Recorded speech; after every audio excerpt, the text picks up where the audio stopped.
Hey guys, how are you all? Welcome back to my channel. Today we will see what if Fem Naruto dating her sensei. If you enjoy then please like, share and do comments. Naruto stared at herself in the mirror. She was only wearing an orange tank top and pair of underwear and she was angled sideways from the mirror. A hand coasted over her belly button, which was bulged out a little. Her hands stopped and she cradled the tiny bulge. Her voice broke and then she regained control. If you're what I think you are. She trailed off, unable to continue. A baby. She might be pregnant. It seemed impossible, but sometimes there was no such thing as impossible. If she was, how could she hide it? She was only a little girl. She still had to go to the academy and graduate and be shinobi and be Hokage. She couldn't do that if she was going to have a baby. She sighed and rubbed her tiny bulge again. Baby. She turned away from the mirror before she could see her own unconsciously wistful smile. A family. They all thought she was a boy. Well, the younger ones did. She was sure that most of the older folks were supposed to know that she was a girl, but since she never dressed in pink or did her hair or played tea party, instead running with the boys and messing in the dirt for the first 10 years of her life, they must have pretty much forgotten that she wasn't a he. It wasn't like she had guardians to remind them by talking about her anyway. She didn't really care. They could think whatever they wanted. And now that she was pregnant, she figured that it would only help her cover. Thankfully her too large orange jumpsuit hid most of the belly and a tiny distraction hedge over that area minimized the growing bump.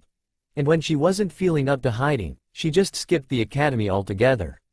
So she looked at the average women in the streets, rather than the hookers and magazine ladies, and she decided on a new form that was far more average than her Y form. There would be no whisker marks on her cheeks, her hair would stay the same as it was when she was normal. She'd just be a bit more girly. And pregnant. So now she was 14, instead of 10, and she was standing outside of where she'd seen several shinobi drop off their children for the day. Sometimes for more than one day. But hey, that meant that they could care for the baby for as long as Naruto didn't want to look after it, right? Excuse me? Naruto called out, opening the door cautiously. She was met by a large lady with red circular marking on her cheeks. The woman smiled down at her. Hello there, dear. What can I do to help you? Naruto brushed her hand over the gentle swell of her belly. I am pregnant. Her voice was startlingly small and the woman gasped, bringing a hand up to cover her mouth as her eyes widened. I just wanted to see where shinobi children go when their parents are on missions. You know, if there isn't a babysitter? Naruto had long decided that when she was in her new 14-year-old form, she'd refer to the academy as a mission. It would be easier to remember not to mess up then.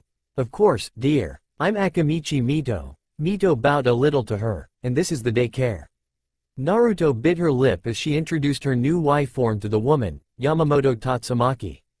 You're very young to be having a baby, Yamamoto-san, Mito commented as she showed Naruto around the daycare. Naruto wasn't too impressed with the simple name of the place, having a liking for grand gestures and names and things. I might not be keeping it, Naruto muttered.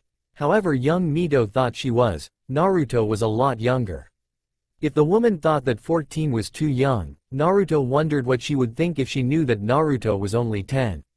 Naruto had chosen 14 for her new body for several reasons. One was because it was young, which she was.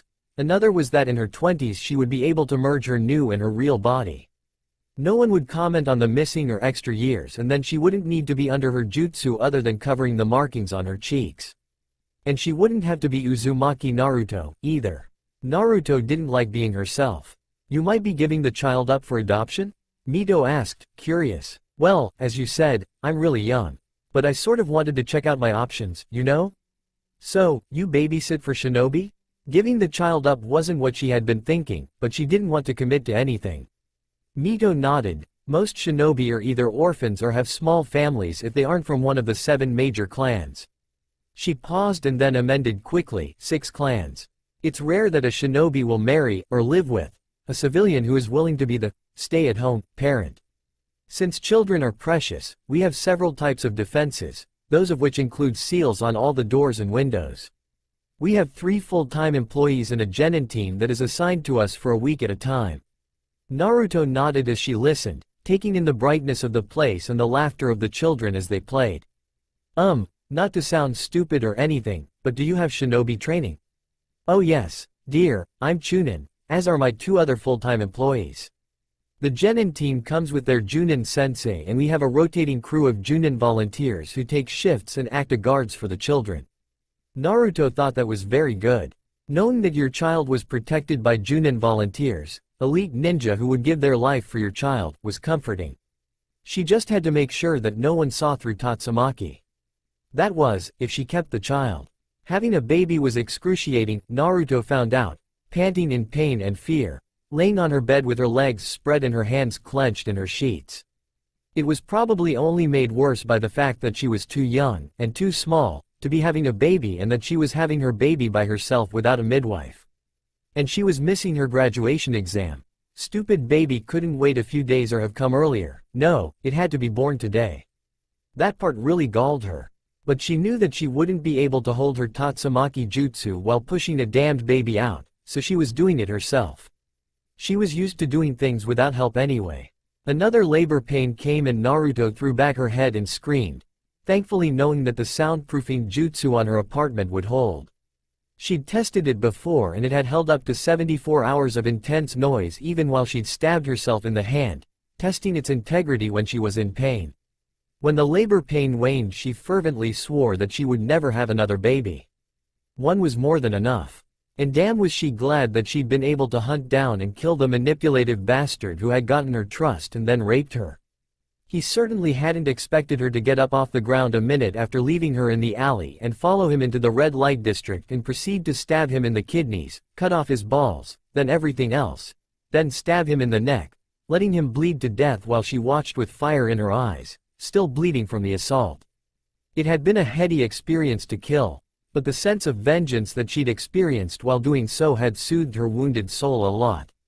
Thinking back to what several of the pregnancy books had said about having a baby at home, she hauled herself to her feet and shuffled around her bedroom, a hand pressed lightly to her belly and another to her back. She didn't know how dilated she was since she refused to look at herself in a mirror, but she knew that it was close. She'd already been in labor for 8 hours. If it went on for very much longer, she'd soon take a kunai to her belly and cut the baby out. It'd be okay, she'd heal. She didn't know how she could heal like she could, but she now suspected that it had something to do with the great honking black seal tattoo that was flashing with red chakra around her belly button. Which, incidentally, was now an outie instead of an innie.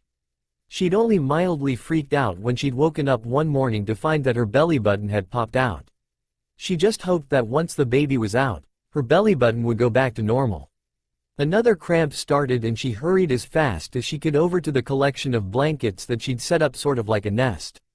She wasn't very tall, so the baby wouldn't fall very far, and when she crouched, the baby's head ought to reach the soft nest of blankets before it was entirely out of her. She'd read the books and knew that it was best to either be sitting in a pool of water or standing when giving birth at home. Since she didn't have anyone to help her in the bathtub, there was really only one option left. Let gravity do its thing. Her hands clenched tight into fists and she pounded the wall in pain, screaming as it felt like she was being torn open. The pain continued and she kept screaming, and then suddenly, she wasn't the only one screaming. A thin, soft cry came from the nest below her and she barely managed to move to the side before falling over, hands holding her cramping belly. She rested, breathing hard, relieved that it was over, and stared at the bloody, wiggling thing that was laying in the nest. It had really light hair from what she could see through the blood, and she reached out to the baby, wiping away the blood and gunk from its eyes. And its eyes were sky blue. Recovering faster than she'd ever read about, Naruto pulled a towel and the bucket of now lukewarm water to her and carefully picked the slippery baby up, putting it in her lap and cleaning it as gently as she could. It was a boy, she quickly found. She had a son. Hirohito wouldn't stop crying. Naruto didn't know what to do. She'd changed him, she'd feed him, and hadn't that been weird? Milk coming from her non-existent and still completely flat boobs? She'd even damn well sung, which she'd never been very good at. She hadn't yet started to regret not putting Hirohito up for adoption, but it was getting close. Finally, having had enough, Naruto quickly jutsued into Tatsumaki and got together the baby bag. She wrapped Hirohito up in his red, orange, and yellow baby blanket and tucked him in close to her body. She had walked 2 blocks in the direction of the daycare when she realized that Hirohito wasn't screaming anymore. She looked down in surprise to find the baby was smiling happily, his bright blue eyes staring at everything he could see. Deciding to just keep walking, she started to hum under her breath, and within a half hour, Hirohito was sleeping like a log. What a relief, she thought to herself, careful not to disturb his rest as she adjusted him in her arms, and she turned back in the direction of her apartment building to go home and put the kid to bed so she could go back to sleep. Almost immediately she stumbled over something. She wasn't sure what it was, but she tripped, and halfway to the ground, more than 2 strong arms and hands caught her and settled her back upright. Naruto frantically checked Hirohito over, making sure he wasn't hurt by her near fall. To her surprise, he hadn't even woken up. "Excuse me," an owner of some of the hands which had caught her spoke up, drawing her attention to the older woman. "Are you all right, miss?" "The baby?" The woman was wearing a white ribbony dress and a hite. Naruto smiled broadly. "I'm fine, so is Hirohito-chan. Thank you." She trailed off, hoping for a name. "Yuhi Kurenai," the woman smiled, her red eyes brightening at the news that the baby was all right. "Junin of Konoha." "Thank you, Kurenai-san." Naruto finished her thanks. "I'm Yamamoto Tatsumaki. This is my son, Hirohito-chan."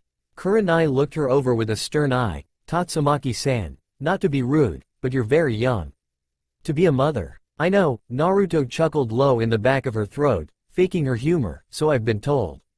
She looked to the other person who had helped catch her and was stunned, almost speechless by the sheer amount of green before her. "I am Meta Guy," he exclaimed in a whisper. "I am most pleased that Hirohito-chan is safe and well. Thank you, Guy-san, for helping Kurenai-san catch me and protect my baby." "I am most pleased," Guy repeated, bowing to her gallantly. "Would you like accompaniment to your place of residence?" he asked her in his bold voice. Naruto shook her head. "I'll be okay," but again, she looked between the two. "Junin, thank you." "Tatsumaki-san," Kurenai mused slowly. "How old is Hirohito-chan?" Naruto frowned. "He's a month and a half," she said, a warning note in her tone. She was thankful that they had helped her, made sure that Hirohito hadn't been injured, but there were limits to her generosity. Information about her son was precious and not to be tossed around like party favors. "Why?" Naruto felt a splash of surprise when Kurenai blushed. "Oh, just. I've always liked children," she said, her eyes not moving from Hirohito's face. Guy moved suddenly. "I believe that Hirohito shall be." He broke his speech, looking at the badly flinching teenager in front of him. He lowered his voice and moved back a few steps. "I am humbly sorry that I have caused distress within you, Tatsumaki-san." Trying to steady herself, Naruto wondered if she would ever get over her irrational fear of men. She was only 10, almost 11, and she flinched even when Iruka turned to her suddenly in the classroom. She didn't like being so weak. "There is nothing to be sorry about, Guy-san," she forced herself to say evenly. "I was just startled by how fast you moved." A sardonic smile lifted her lips. "After all, I did just trip." Guy nodded, though the look on his face said that he didn't really believe her. Kurenai still hadn't managed to tear her gaze away from Hirohito. "Tatsumaki-san," Kurenai spoke up, "would you mind terribly if I held Hirohito-chan for a few moments?" Naruto frowned and looked Kurenai up and down. Finally she nodded. She didn't want to give her son over to someone else, but Kurenai had just saved her a tumble and, at worst, Hirohito's life. She should at least give the woman something in return. "Come here," Naruto said, and Kurenai's face lit up. "Be careful with his neck, he's very fragile. If you wake him up, so help me, I'll make you be the one to get him back to sleep." "Of course," Kurenai whispered, carefully adjusting the baby in her arms. Naruto watched the Junin with a keen eye even as she turned her face slightly towards Guy. "Would you like a turn holding Hirohito-chan, Guy-san?" She didn't really want her son, her only family, to be passed around like a party favor, but Guy had also helped her when she had stumbled. She was sure that he wouldn't do anything to harm a baby he just helped to save. She wasn't expecting to see a look of shock fill his eyes that he shuddered away so quickly. She wasn't sure she'd actually seen it. "That is quite all right, blossoming flower of Konoha," he was still whispering. "I do not wish to part you and your youthful son." A little dazed and a little wary of the man, Naruto could still see that Guy was powerful. Given that he was showcasing his body like nuts in the odd bodysuit that he wore instead of a regular uniform, Naruto was pretty sure that he was very good at physical pursuits. Striking up a conversation, Naruto nodded to his clothing. I take it, Guy-san, that you are a physical person? Ah, you have noticed my beautiful power suit. Guy struck a pose and Naruto was sure that he was moving slower than he usually did because of her earlier reaction to him. Indeed, I am an expert in taijutsu. Curious, Naruto pursed her lips. Have you mastered many styles of taijutsu? I have mastered all the great styles of taijutsu that I have seen, Guy exclaimed in a quiet voice. I have a dedication to taijutsu in all its forms. Guy looked her up and down and Naruto repressed a shiver at being so closely examined. You're shinobi as well? Yeah, Naruto smiled brightly. Technically not a shinobi, but she was in training to be one and that counted for her. I'm pretty bad at taijutsu though, so I wouldn't be the best person to talk with about it. I understand, Guy nodded, almost seriously. Naruto found him much too quirky to take very seriously. Would you be willing to work hard if I were to offer lessons to you?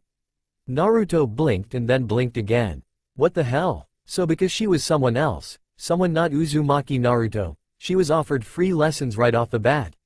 She didn't even know the man and he seemed completely serious about teaching her hand-to-hand fighting. She bit her lip and then nodded. I would like that, thank you. We shall most gloriously find a fitting style for you to train in and utilize. Kurenai looked over her shoulder at Guy then with a glare and hissed, hush, you loudmouth. You'll wake Hirohito-chan up. Another graduating exam. She could totally deal with it. At least this time she wasn't giving birth.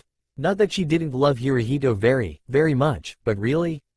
A child at such a young age? Not something she wanted to repeat for a very long time. Though, she had found that Hirohito was something of a balm on her soul when she would pick him up from the daycare and take him home. He was someone that loved her unconditionally, whether she looked like herself or like Tatsumaki. She had decided that she would take Hirohito to the daycare for 3 days of the week, and never the same 3 days, while she skipped out of class on the other 2 days to play with him. She still occasionally pranked people, but only enough to keep it in their minds that that's what she did. Iruka would sometimes ask her if everything was alright, but she never let on that she was a child mother. She didn't want Hirohito taken away from her. So, exam time again and then Hirohito's birthday when she got home.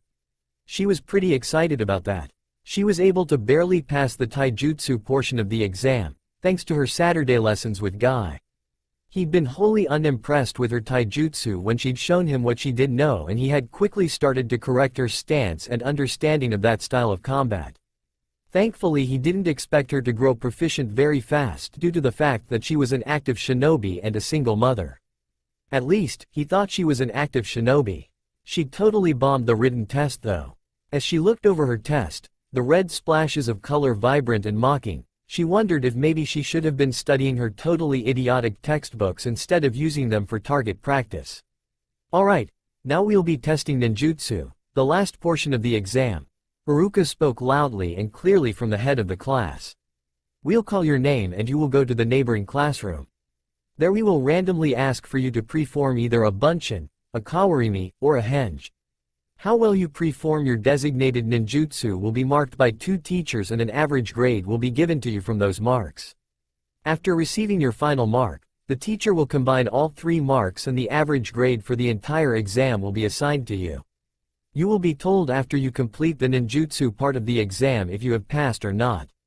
Iruka looked around the classroom sternly. If you pass, you will be given a Hite Ite and become a fully fledged shinobi of Konohagakure.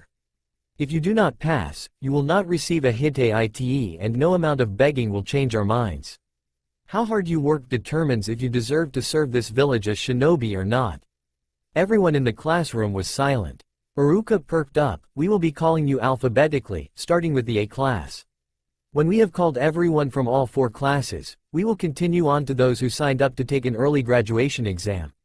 Naruto exclaimed wordlessly, pounding on the desk she was borrowing for the duration of her early exam. What do you mean, Iruka-sensei? Why'd I gotta go last? That was complete and utter bullshit. She had to hang around this stupid classroom for hours, waiting for her name to get called when she was the only early participant. She had things to do today, like Hirohito's birthday. Shut up, Naruto, Iruka sighed, rubbing his forehead. We allowed you to sign up for the early exam again even though you blew off last year's. You sit right there and don't you dare walk out. Iruka's face got really scary and he leaned forward, his eye twitching, "If you leave that spot right there, I will hunt you down and drag you back." Naruto flinched back and then shook off the feeling of being cornered. She had a whole room behind her, she wasn't cornered. "Whatever, Iruka-sensei." She huffed loudly and slumped into her chair. So she sat, and she waited, and waited some more, and spat spitballs at the three Hyugas in the class because they kept spouting off about their all-seeing eyes or whatever. The fact that they couldn't see the spitballs hanging from their long hair just made her laugh. It made a lot of the other kids laugh too, and thankfully the stuck-up bastards were called to the other classroom before they'd realized why everyone else was laughing at them. After the Hyugas had gotten called, it was the Inuzuka kids and then the Naras. There were other kids, from civilian families or small shinobi families, but it was the clan children that all came back with a look on their face that said, "Of course I passed. I'm so-and-so clan." It was like they were guaranteed passage into the shinobi world by way of their family. When the final Yamanaka and the one last civilian kid had been tested, Iruka looked at Naruto. "Your turn, Naruto-kun." Naruto heaved a loud sigh, unable to hold it back, "Thank the gods. I've been here for hours. It would do you well to learn a little patience," Iruka commented lightly as he led Naruto across the hall. He sat behind the desk with another teacher. Naruto recognized her as Hitomi-sensei, who had taken the assistant teacher's position when Mizuki had been found dead and mutilated in an alley, mysteriously murdered nearly 2 years ago. Hitomi rested her weight on her elbows and leaned forwards. "Okay, Uzumaki-san. Your ninjutsu test is the creation of 3 clones." Naruto could feel the whole world fall out from underneath her. She couldn't do clones. She could do every other type of E-rank they could possibly ask, but not the Bunshin. She'd already failed the written test as well. She was so screwed, but she tried anyway. "Bunshin no jutsu," she cried out, her hands perspiring as they held the sign required for making clones. Not a single clone appeared, much less the asked for 3. Iruka shook his head, looking over the marks that he had in front of him. He didn't need to average out Naruto's grade. Naruto didn't even need to average her grade. 2 out of 3 bomb tests equaled a big, fat fail. Hitaki Kakashi smiled as he watched the children. He was on one of his many volunteer shifts as a guard over the Shinobi Day Care Center for the children of ninja on duty who needed a babysitter that could be called upon at any time, day or night. A tiny hand tugged on his pants and he looked down to see the cutest little silvery blonde-haired kid ever looking up at him. Era? The child couldn't have been more than 18 months old, and the fact that he was walking, or at least toddling with a minor amount of falls, spoke of either high intelligence or high curiosity. With children, it could be either. Or both. Most likely both. "Hello." Kakashi hunkered down on his toes, crouching and settling his hands under the child's arms to steady him. "And what are you doing all the way over here?" he asked, his eye curving up in an upside-down smile. The child stared at him with the widest, bluest eyes Kakashi had seen in years and reached out to his face. Kakashi chuckled as the child fumbled at the mask covering his face. He wasn't dexterous enough to get his fingers under the edge of the mask to pull it down, but he was valiantly trying anyway. Standing up and settling the child on his hip, Kakashi made his way back to the main area of the daycare. The child continued to fumble at his mask and Kakashi couldn't help but keep laughing because instead of getting angry at his failure, the kid was giggling gaily at the challenge. "Oh, Kakashi-san," and Akamichi strode over to him and the boy and reached out for the child. "Thank you for bringing Hito-chan back. He just keeps slipping away from us." Kakashi regretfully handed Hito off to the daycare worker as she turned her attention to the boy. "And you just keep getting out of that dreadful pen." She cooed, "You really are your mother's son, Hito-chan," vanishing without a trace. She gave him a gentle Eskimo kiss, rubbing their noses together, and Hito laughed at her antics, patting her cheeks gently. "Ma, it's no trouble," Kakashi murmured. "Thank you anyway, Kakashi-san." The Akamichi looked over her shoulder at the Junin as she walked back to the dreadful pen that Hito had already escaped once from. Unable to stop himself, Kakashi took a step after them. "Did you want me to keep an extra eye on Hito-chan? In case he gets out again?" "Oh, you don't have to. I'd like to." Kakashi waved her protests off. "I have a special feeling about that kid. He's going to be a handful." She laughed and shook her head at him. "He already is a handful. But if you're willing to keep an eye out for him, I would greatly appreciate it. He's a little escape artist." Thank you, Kakashi-san. As she walked away, back to the other children in the playroom, Kakashi murmured to himself, more than willing. Someone cleared their throat from behind him and Kakashi looked over his shoulder at the blonde teenager that was staring at him with laughter in her blue eyes. Can I help you? He asked, thinking that she was another volunteer guard for the daycare. I'd like to go home, she smiled broadly, her face lighting up. She tucked a short lock of hair over her ear and Hito, still in Kakashi's hands, squealed. Ka-chan, Ka-chan. Hito made grasping motions at the young woman and it took a moment for Kakashi to realize that this teenager wasn't a babysitter or guard, but a family member. The boy was obviously confusing his mother with his sister. He looked down to Hito and then to her and he could very clearly see the resemblance between them. If Hito's whole family looked so similar, it wouldn't be a surprise that Hito couldn't see the differences as young as he was.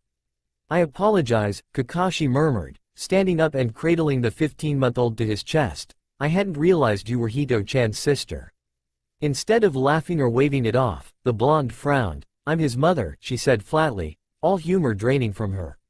Kakashi balked. How old are you? It doesn't matter, she shook his question off. I am Yamamoto Tatsumaki and you have my son. I'd like to go home now, please. Of course, Kakashi rocked Hito a bit before handing the boy to his mother. Gods, but Kakashi was shocked by how young she looked. Tatsumaki smiled brightly at Hito and kissed his nose. Hey there, Chibi, she whispered to him as she started back to the desk to sign her son out of the logbook. Kakashi watched the teenager leave and when he couldn't see her anymore, went to the desk to talk to the head of the daycare. Do you know how old Yamamoto-san is, Mito-san? I don't think it's any of your business, Akamichi Mito said in a warning tone. You're too attached to Hito-chan in the first place. I'm not going to stalk Yamamoto-san or Hito-chan, Kakashi replied with a bit of bite to his words. I was just wondering when it had become acceptable for a 13-year-old to get pregnant. All teenagers experiment, Mito sighed. I guess it just went too far. Yamamoto-san is taking responsibility for the baby though, so that speaks well of her. Curious now, Kakashi cocked his head to the side. Do you know who the father is? Hito looks just like Yamamoto-san. I couldn't see any influence of the patriarch except a little in the hair color under the sun. Hito's hair was gold, just like Tatsumaki's, but at times, under most light sources, it would shimmer with silver highlights. Yamamoto-san didn't say, Mito commented, opening the file drawer and pulling a file. Ah, here, she flipped the file open and browsed it. No, she didn't state a father, though she did say that the other parent is deceased. I see, Kakashi murmured to himself. Deceased could mean a lot of different things for Shinobi. She could be hiding who the father was or she could be telling the truth. No one would know unless they knew her and her situation. She was a little bit of a mystery and Kakashi liked mysteries because he rarely found one that he couldn't figure out within moments. How long has she been bringing Hito-chan here?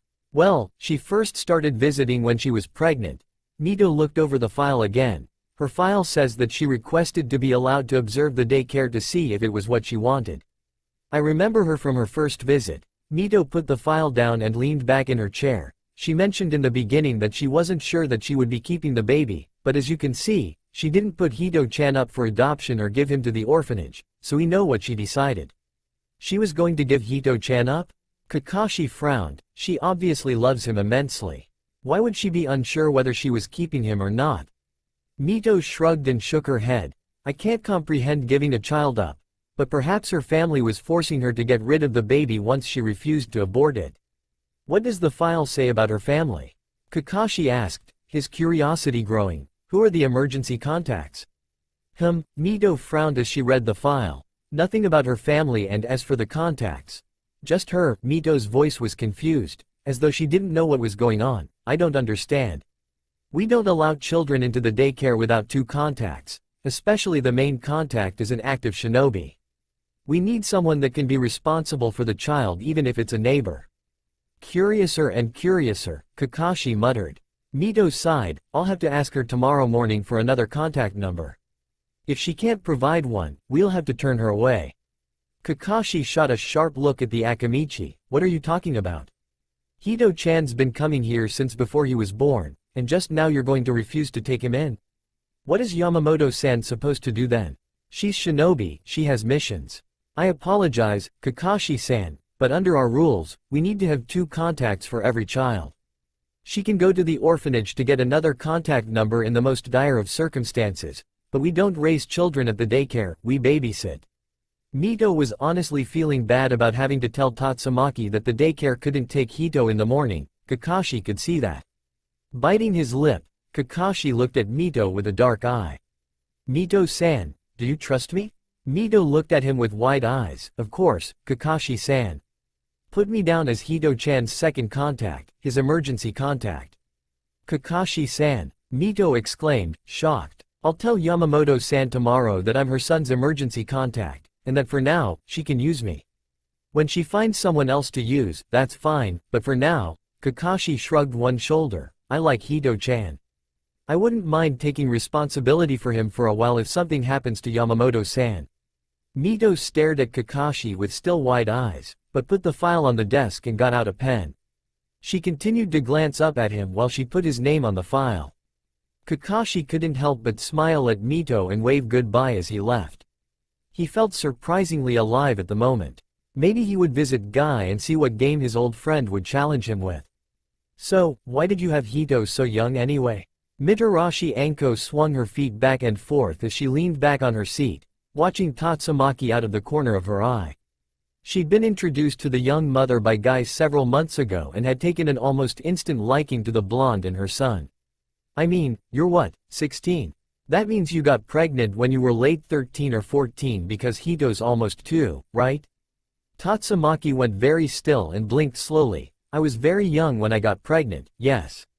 She tucked a short lock of blonde hair behind her ear and looked down at the ground. It wasn't planned, Anko-san. Anko smirked, her crassness coming out in full force. So where's the father? Your boyfriend diddle you and run off? Oh, Tatsumaki's tan face went pale and all emotion fled her eyes. I was diddled, all right.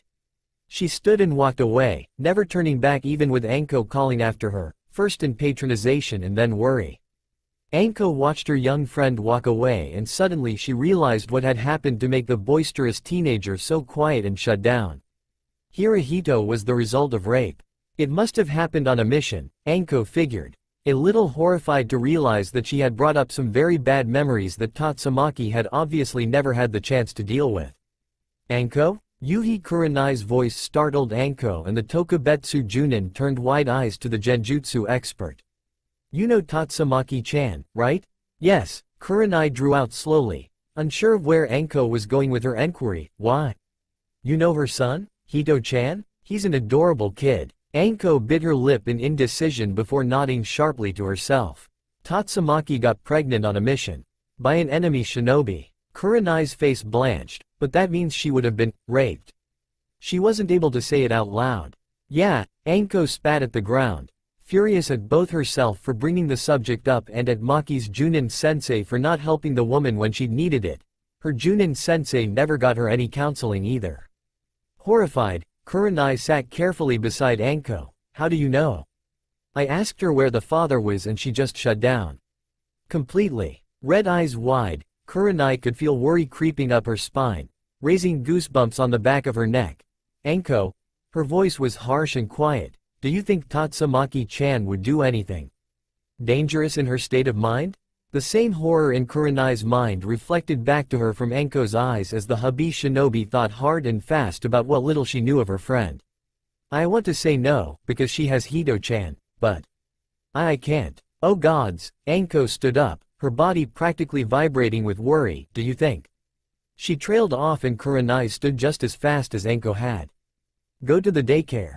Find out if Tatsumaki has already dropped Hito-chan off or not. If not, warn Akamichi Mito not to let her leave when she gets there. Then go to training ground 52. I sometimes see her there with Guy-san. Wait, Anko grabbed her elbow. Where are you going? I'm going to check in with everyone who knows her. Anko's face dropped. What if we don't find her? She whispered in fear. I don't know. Just, Kurenai shook her head. If Hito-chan is at the daycare, tell Kakashi-san to keep a close eye on him and to not let Tatsumaki take him if she comes back for him until we know that she's stable.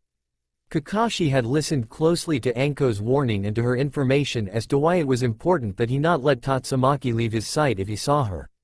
It was a little horrifying for him to know that the cute child in his arms, trying to finger paint his mask in pink and orange, was the result of a brutal assault. He'd had a special place in his heart for Hirohito ever since he'd first met the boy, and knowing the pain in Hito's mother's past was just so horrible. Thankfully it was nearing the time when Tatsumaki would normally pick Hito up, so Kakashi was almost impatiently waiting for her to show up. Anko and Kurenai had reported that no one could find her, and the mission desk nin hadn't given out a mission to the blonde Chunin. At least, that's what everyone had decided she must be. She was too powerful to be genin, but not controlled enough to be junin. Pretty much anyone who knew the girl was standing watch for her. Maida Guy had showed up at the daycare several hours ago, so far in his worry as to forego his usual training to wait with Kakashi and Hito. Kakashi hadn't known before that afternoon that Tatsumaki would sometimes train with Guy. Guy mentioned that her taijutsu was pretty bad at first but quickly began picking up, as though she had learned it before but had gotten out of practice. That or she was just a natural kinesthetic learner. It made sense for the former though, given that she had only started back to work after presumably going on maternity leave. Hito giggled in his arms and placed his hand against Kakashi's mask, fingers spread, orange paint getting onto his ite. Kakashi smiled and Hito could feel it under his hand. The boy giggled again and Guy turned his attention to the pair. My friend. Guy rarely addressed Kakashi as a friend instead of a rival. But in times of trouble the taijutsu expert became as serious as was needed.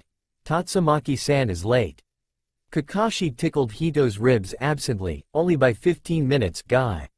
She'll come. How are you sure of this? Guy asked, concerned. She loves Hito-chan, Kakashi muttered, letting Hito nuzzle his neck. The boy was surprisingly animalistic at times. He wondered if it was something that he'd inherited from one of his parents or if he had learned it from watching Tatsumaki. Tatsumaki could be occasionally more feral than an Inuzuka. There had been minor speculation among her friends if there was any relation between her and the Inuzuka clan, but the rumors had gone nowhere and were eventually dropped. Guy nodded to Kakashi's shorthand logic and sat back, as impatient as the copy nin was to see Tatsumaki and know that she was okay. The gate to the daycare grounds opened and both nin snapped their attention to it. Hito looked up from where he was chewing on Kakashi's vest collar and started waving his hands in the air wildly. Ka-chan. The boy wiggled like he was made of jello and Kakashi had to set him down for fear of dropping him. Hito toddled his way to Tatsumaki, who lifted the boy and threw him gently into the air before catching him and cuddling him close. Hello, Hito-chan, she murmured into Hito's brilliant, shimmery gold hair that almost matched her own. Were you a good boy today? Kakashi stepped forward then, drawing the teenager's attention. He was excellent, like he always is. Tatsumaki-san, he pursed his lips, are you okay? The look she gave him was of pure blank curiosity. Fake blank curiosity. What do you mean, Kakashi-san? She inquired back. Kakashi took another step towards her and wasn't surprised when she shuffled backwards a little. Are you feeling okay, Tatsumaki-san? Today must have been very hard for you. Today was fine. Tatsumaki shook her head, no different from any other day. She paused and then forced a chuckle out as she looked towards Guy. In fact, today was very good, thanks to all the training you've been going through with me, Guy-san. I truly appreciate your hard work on my taijutsu. Ah, my youthful sparring partner. You honor me with your words. Guy bowed to Tatsumaki and she nodded her head back. Hito ignored everyone and played with his mother's bright hair.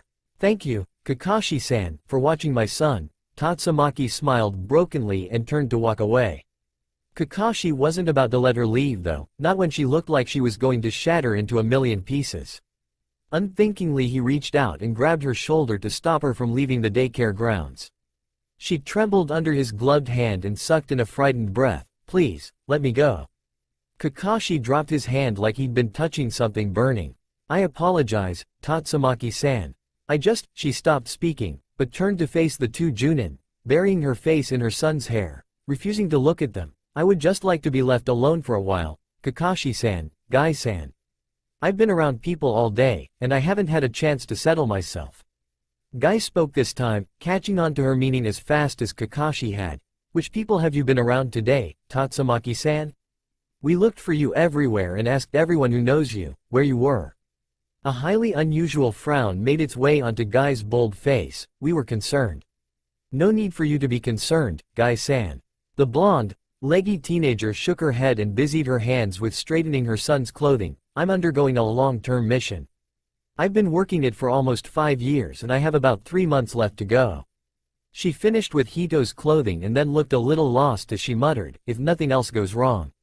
Kakashi's mind was all wrapped up in the mystery of Tatsumaki. She'd been on a mission for almost 5 years. She would have gotten pregnant about halfway through it. She didn't want to get pregnant. She also just said that something had gone wrong on her mission already, and Kakashi was pretty sure that she meant Hito, though she obviously loved Hito now. So then, what was she worried would happen in the next few months? Was it possible that she was being put into situations where she might get pregnant again, that she might be raped again? Tatsumaki-san. Kakashi wanted to step closer to her, to reassure her that it was going to be alright, but he knew that he couldn't. She was still afraid of men, she hadn't dealt with her past and she'd had a shock this morning that she hadn't recovered from. As well as worrying about being raped again on her mission. She blinked, shaken out of her memories and fears and nodded curtly to Kakashi. Again, thank you for looking after Hito-chan. I know he can be a handful since he's got my energy. With nothing else for her to say, she turned back to the road and this time, Kakashi let her go. My friend? Guy spoke up, curiously. He was Junin of course, but he wasn't a genius like Kakashi was. She's afraid that it'll happen again, Kakashi muttered, staring after her retreating form. She thinks she's in danger in her mission, and that she might be raped again. Black despair filled his heart, and we can't do anything to help her because it's a mission. If we interfere with her mission, it could cost her her life, not just her body. Guy's hand settled on his shoulder and Kakashi wondered when it was that he started to trust Guy with not only his professional life, but his personal one as well. Kakashi was a very private person, but Guy seemed to have managed to worm his way in. We'll do all that we can to help protect her, Guy told him softly, knowing what was in Kakashi's heart as well as Kakashi knew, and we'll do all that we can to help her recover once her mission is over. Guy knew, just as Kakashi knew, that they would not be interfering with the mission that she was on. It was horrible to think that such a young teenager had been given such a mission, but they all knew the risks when joining the shinobi ranks and there was nothing that could be done. They could make it worse than it already was if they interfered, or followed her, or tried to get information about what she was doing. So they couldn't do anything at all. Oh my gods. Tatsumaki slumped against Kakashi's side. You wouldn't believe how freaking immature they are. She whined, I know kids that age are supposed to be immature, but really? She rolled her eyes and gestured with a free hand, the other holding the ice cream cone Kakashi had bought for her. Fuck, sometimes it makes me want to bash my head in. She chuckled and brought the ice cream up to lick at it. Kakashi couldn't help the small smile that was turning his lips up. You've been dealing with young children? Tatsumaki glanced up at him, pausing mid-lick, her tongue stuck out of her mouth and covered with white frozen cream. Kakashi tried very hard not to let that affect him. She huffed and pulled the cone away, closing her mouth and swallowing the ice cream. I can't confirm that. She straightened from her slouch against him and rubbed the back of her head with a bit of a blush covering her tan cheeks. But if I am, they aren't my children and they aren't as young as Hito-chan. Kakashi responded to her smirk with a barking laugh, amused by this amazing woman. Here she was, on a long-term mission, fearing for her personal safety and raising a child conceived of rape, and yet, she was so energetic and happy and open. He had invited her out to have some time for a break because she was only about 16 years old and had been working so hard, and he knew that even at 24 he still liked ice cream, so that was what he'd ended up suggesting. So they'd both hugged and kissed Hirohito, mentioned to Mito that they'd return in a bit and went out for said ice cream. Kakashi was relatively sure that he was going to be questioned about his date with the ever-elusive Yamamoto-san when he returned to the daycare, but he didn't really consider this a date. This was more of a get-to-know-you-better moment. Shinobi didn't usually have time to go out in groups of friends and then pair off with the most compatible mate they found, so they'd outlined a few pre-dating activities so that both parties knew what they were actually being vetted for dating. Ice cream wasn't on the list, but coffee was. Kakashi had asked Tatsumaki if she wanted to get coffee, but had been told that the young woman didn't drink coffee. Tatsumaki had been the one to suggest dango, but Kakashi felt that hit on date, too much, so they'd compromised on a nice walk in one of the parks and a cone of ice cream. So, do you have any other children, Tatsumaki-san, or just Hito-chan? Kakashi asked when they'd both been silent for a short while, wanting to know more about the young woman he was starting to really like. "Oh please," Tatsumaki waved a hand in the air, "you can call me Maki. And no, I only have Hito-chan." Kakashi felt his heart flutter in his chest when he was told he was allowed to call her by a familiar nickname. He hadn't thought that she liked him that much. "Only Hito-chan," he repeated. "Did you have plans for more children in the future?" Maki rolled her eyes. "Yeah, no. I'm far too young to be thinking about having more children right now. Maybe in 8 to 10 years I'll have another child, but Hito is more than enough at my age." She signed then. "I always imagined a big family when I was younger though, so I'll most likely want more than 2 altogether." Not really surprised, Kakashi nodded along with her. She'd been raped and impregnated so young that he could understand that she'd want to wait until she was 25 to have more children. That she wanted at least 2 more children was a good sign for him, as he himself had plans for 2 to 3 children. 2 of his own and Hito? He mused silently to himself. "What do you like to do in your off time, Maki-san?" Kakashi asked, curious. She had to have personal pursuits as well as her job and child. Biting her lips, Maki hummed under her breath, "I don't know. I like to train. Well, I used to pull pranks all the time, but I've sort of switched those over to shogi and go for the planning and execution of strategy and tactics since Hito-chan." She mused some more, then smiled up at him. "I like to read adventure books. I don't like textbooks, and I don't have an opinion of history books, though I like to learn about shinobi history. I've been told that I'm an auditory and kinesthetic learner, not a visual person. I don't do lectures either, but if you tell me something interesting, I'll remember it." Considering that information, Kakashi offered up some information on himself. "I like to train as well. I enjoy reading various materials, including textbooks." He gave Maki a sly grin and she chuckled at their differences rather than scoffing. "I like to learn every which way possible. But then, I'm a bit smarter than the average person." "Really?" Maki wasn't questioning his claim. She was trying to quantify it. "How much smarter?" "I became chunin when I was 6. Kakashi remarked offhandedly. He wasn't bragging, and he knew that she understood that. "I made Junin when I was 14 and created my first original jutsu then. I could read by the time I was 13 months old and spoke my first word at the age of 7 months. Maki stared at him with wide eyes. "Wow. That is totally amazing. You're like a genius." Kakashi was about to respond when Maki continued, not giving him space to talk. "I bet you know the most awesome of jutsu if you've been Junin for so long. Could you teach me some? I mean, I've been training with Guy on my taijutsu and I probably don't know half of what I should know to be a battle shinobi, but I wasn't exactly trained that way in the first place. I love sparring. If I could, I would totally be on a front-line team. Hell, I have chakra reserves up to my fucking eyeballs, but apparently I have other talents." Maki trailed off and Kakashi had to fight from reassuring her that he didn't just like the way she looked. He had figured out quickly that she'd been trained primarily in infiltration and seduction straight out of the academy, so obviously she wouldn't know the battle skills that most chunin had. It almost made him sick to his stomach that Maki had been chosen to learn the seduction arts over her own wishes to be a battle shinobi simply because she was beautiful. And it wasn't a surprise that she'd not use the skills she did know outside of her missions if she hadn't have wanted them in the first place. "I'd be more than happy to show you a few jutsu, Maki-san." Kakashi slowly, cautiously, extending his arm, and Maki didn't flinch away from him, but wound her own arm around his, locking their elbows together. "Do you have any chakra control exercises?" If she wanted to move from the seduction division in Anbu to be a battle shinobi, she'd need to cover pretty much everything from genin training up. Though now it made a lot more sense about her taijutsu. A seductress wouldn't need taijutsu, so all that she would have learned would have been the basic academy taijutsu, being too busy learning a horizontal taijutsu, and the academy had been years ago for Maki. Her quick study was easily be attributed to her dedication and kinesthetic learning ability in his mind.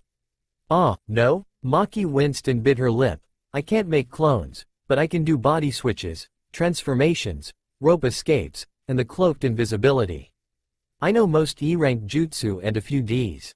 She sounded embarrassed, and Kakashi was sure it was because the ones that she had explicitly stated she knew were used mostly by the Anbu seduction division after a shinobi had made chunin. Very few battle chunin would use simplistic forms of jutsu. Battle shinobi needed more powerful jutsu to counteract an enemy's powerful jutsu. Seduction shinobi rarely were sent on a mission they couldn't get through using just E-rank jutsu, as they mostly dealt with softer, civilian targets. And anything more powerful that Maki knew, she wouldn't be telling him, because the Anbu Seduction Division were very secretive about their jutsu. Besides, Kakashi was sure that the more powerful jutsu that she knew would involve a lot less clothing and morals. There was one thing that bothered Kakashi though: you can't make a clone? Yeah, I don't know what's wrong with the stupid things, but they come out looking like they're high on something and then they just explode. Maki shook her head. It's very annoying. Have you tried to make water clones, or even shadow clones? Maki stopped walking, pulling Kakashi to a halt by their still connected arms. Excuse me? Listen, oh great one, I can't make regular clones. What makes you think I'll be able to make elemental clones? She frowned. And what the hell is a shadow clone? A smile played on Kakashi's lips. Well, you did mention that you have a lot of chakra. It's possible that you're overloading your clone, causing them to look weird and then explode. Shadow clones have so much chakra in them that they're solid clones that can take a pretty serious hit before dispersing. It took a moment, but then Maki snorted, you suck.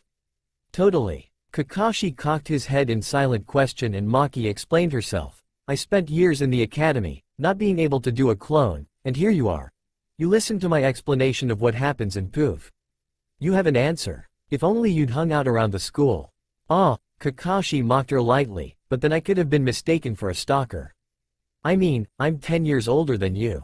Do you really think you wanted an 18 to 20-year-old stalking you when you were in the academy?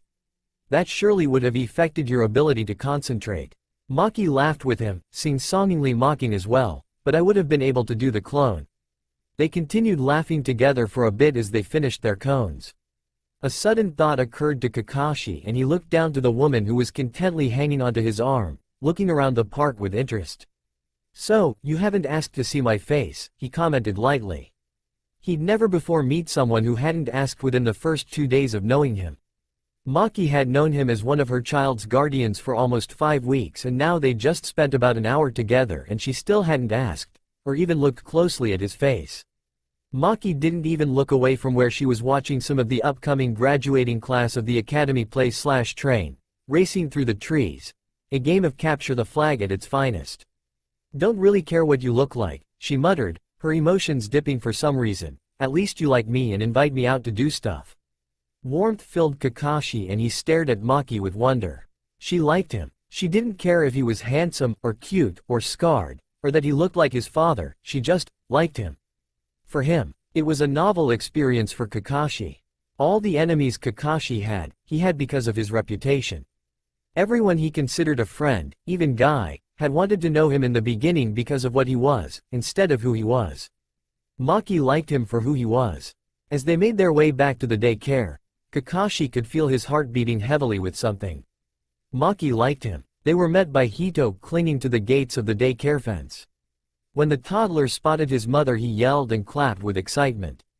Kakashi realized that Hito was used to getting picked up generally around 5 and that by asking Maki to spend time with him instead of her son, he was asking her to choose between him and her son.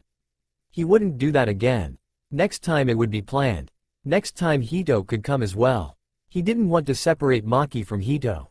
Hello, darling. Maki cuddled Hito to herself, petting his hair and kissing his cheeks and nose. Hito kissed her back enthusiastically, his tiny hands cupping her ears. Both of them giggled and Kakashi couldn't help but smile at the sight of them. Hito was practically a male clone of Maki and seeing them together was adorable. Tashi-chan. Hito turned from his mother to Kakashi and reached out with both hands towards the Junin, leaning away from Maki and making her support his body so that he didn't fall. Maki laughed at Hito's antics and nodded for Kakashi to take the boy. Why, hello there, Hito-chan. Kakashi bussed Hito's forehead and the toddler, to Kakashi's surprise, reached for his own neck and fumbled for a moment before lifting his orange shirt up and pulling it over his nose before pressing his covered mouth to Kakashi's chin and making kissing noises.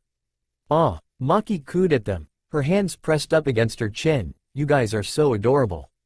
A blush made its way over Kakashi's cheeks, thankfully hidden by his mask, and he cuddled Hito to his chest. What a strange feeling he had in his chest. He wasn't sure what it was, but he'd figure it out.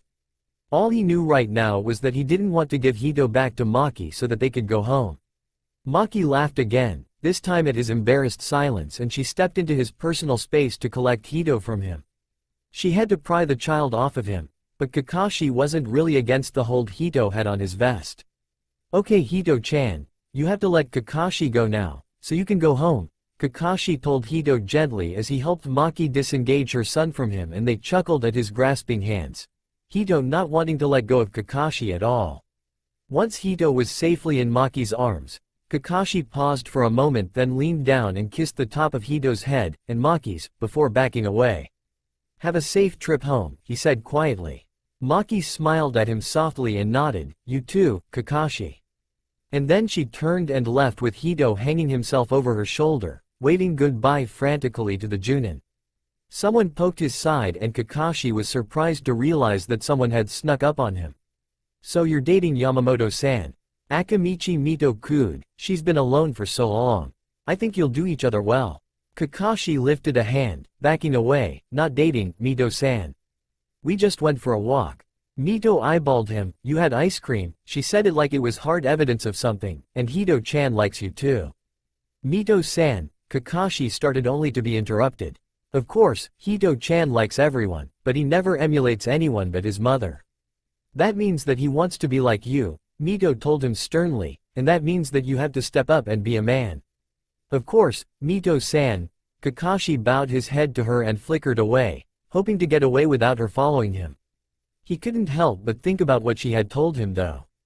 It wasn't exactly ego-boosting to have a child emulate him, but there was something that made him feel giddy to know that Maki's son liked him enough to treat him like family.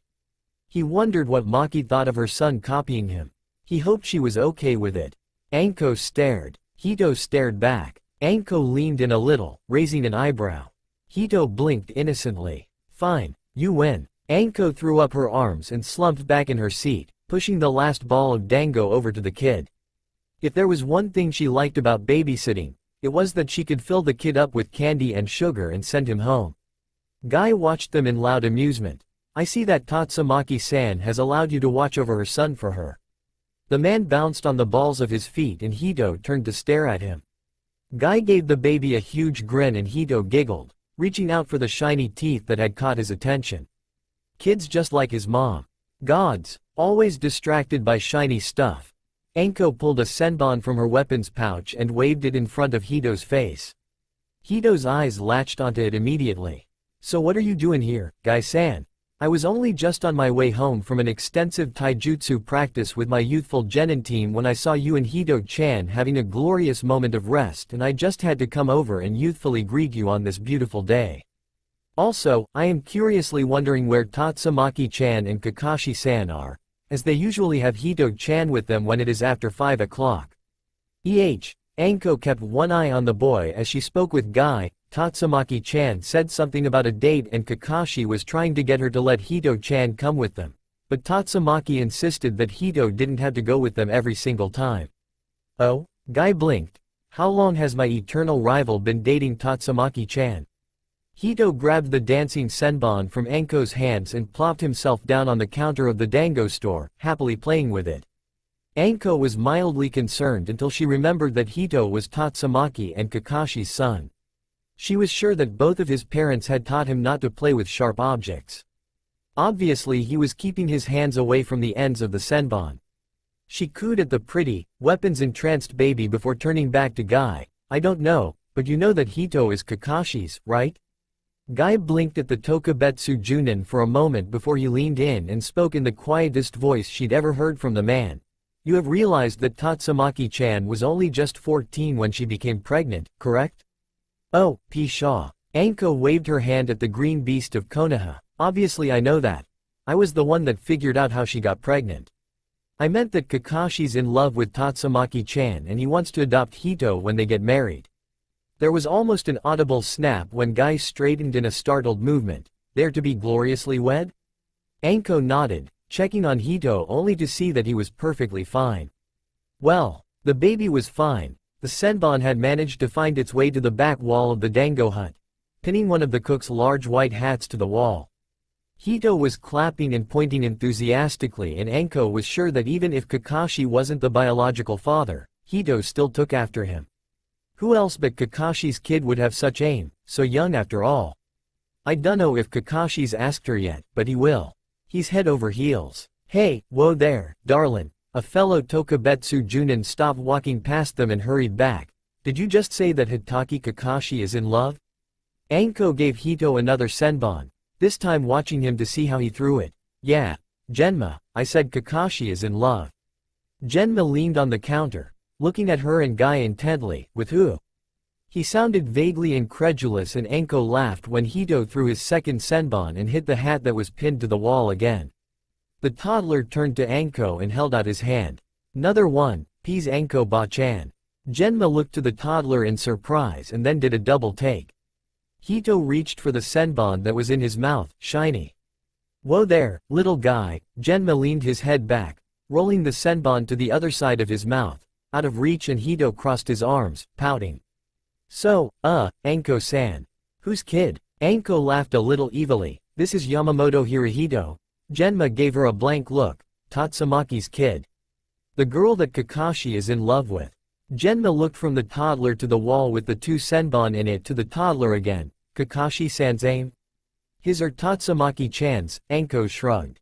Not that she was very good to start with, but Tatsumaki-chan is a quick study. And I have yet to see Kakashi not learn something on the first try. Wait, Genma settled in a free seat. Hirohito-chan is Kakashi's kid too? Anko smirked. Well, she looked at Guy. They are going to get married once Kakashi gets up the balls to ask her. I mean, she loves him too, you know? I don't think he's realized that he loves her back though. So, Genma blinked, trying to reconcile this news. Kakashi-san is in love. He has a son. He's going to ask the mother of his child to marry him once he gets his head out of his ass. Yes, and yes, Anko purred. She would relish the rumor mill having something to talk about in regards to Kakashi. It would probably be the first time that anyone would have the gumption to gossip about the genius, but with rumors like she was putting out, no one would be able to resist. A knock on his door startled him, and Kakashi rolled off his bed, leaving his bedroom and heading down the hall towards his front door. When he opened the door, he was shocked. Maki-san? Hito-chan? What are you doing here? Maki pursed her lips, adjusting the bag over her shoulder, her hair mussed and her face pinched. You, once offered up your place if I ever needed somewhere to go? She sounded far more apprehensive than Kakashi had ever heard her before. Of course, he opened the door wider and let her inside, checking the hall behind her as he closed the door. He was only a little relieved that no one seemed to be paying attention to the beautiful mother knocking on his door. Thank you. Maki let the child down, who then toddled off to the living room, and straightened up with a huff. I didn't want to intrude, but I only need a place to sleep for one night. What happened? Kakashi took the bag from her and showed her where she could put her sandals and hang her light coat. She was wearing a rather endearing shirt that proclaimed her the best mother in the world under her coat, and Kakashi hid his amusement, worried about why she was at his place. They were only just moving from pre-dates to actual dates, and he wasn't entirely sure what was going on. Rolling her eyes, Maki sniffed a little haughtily. They're fumigating my apartment building, but they never bothered to inform me, so I was packed up and kicked out just half an hour ago. I can't afford a hotel room for a week, but I can for 5 days, so I figure that I can stay with you tonight, get a hotel tomorrow, and then for the last night Hito can stay at the daycare and I'll do something. She finally shrugged. Kakashi smiled then, you know, he said as he showed her around his small apartment, the kitchen, living room, 2 bedrooms and bathroom. You don't have to go to a hotel, Maki.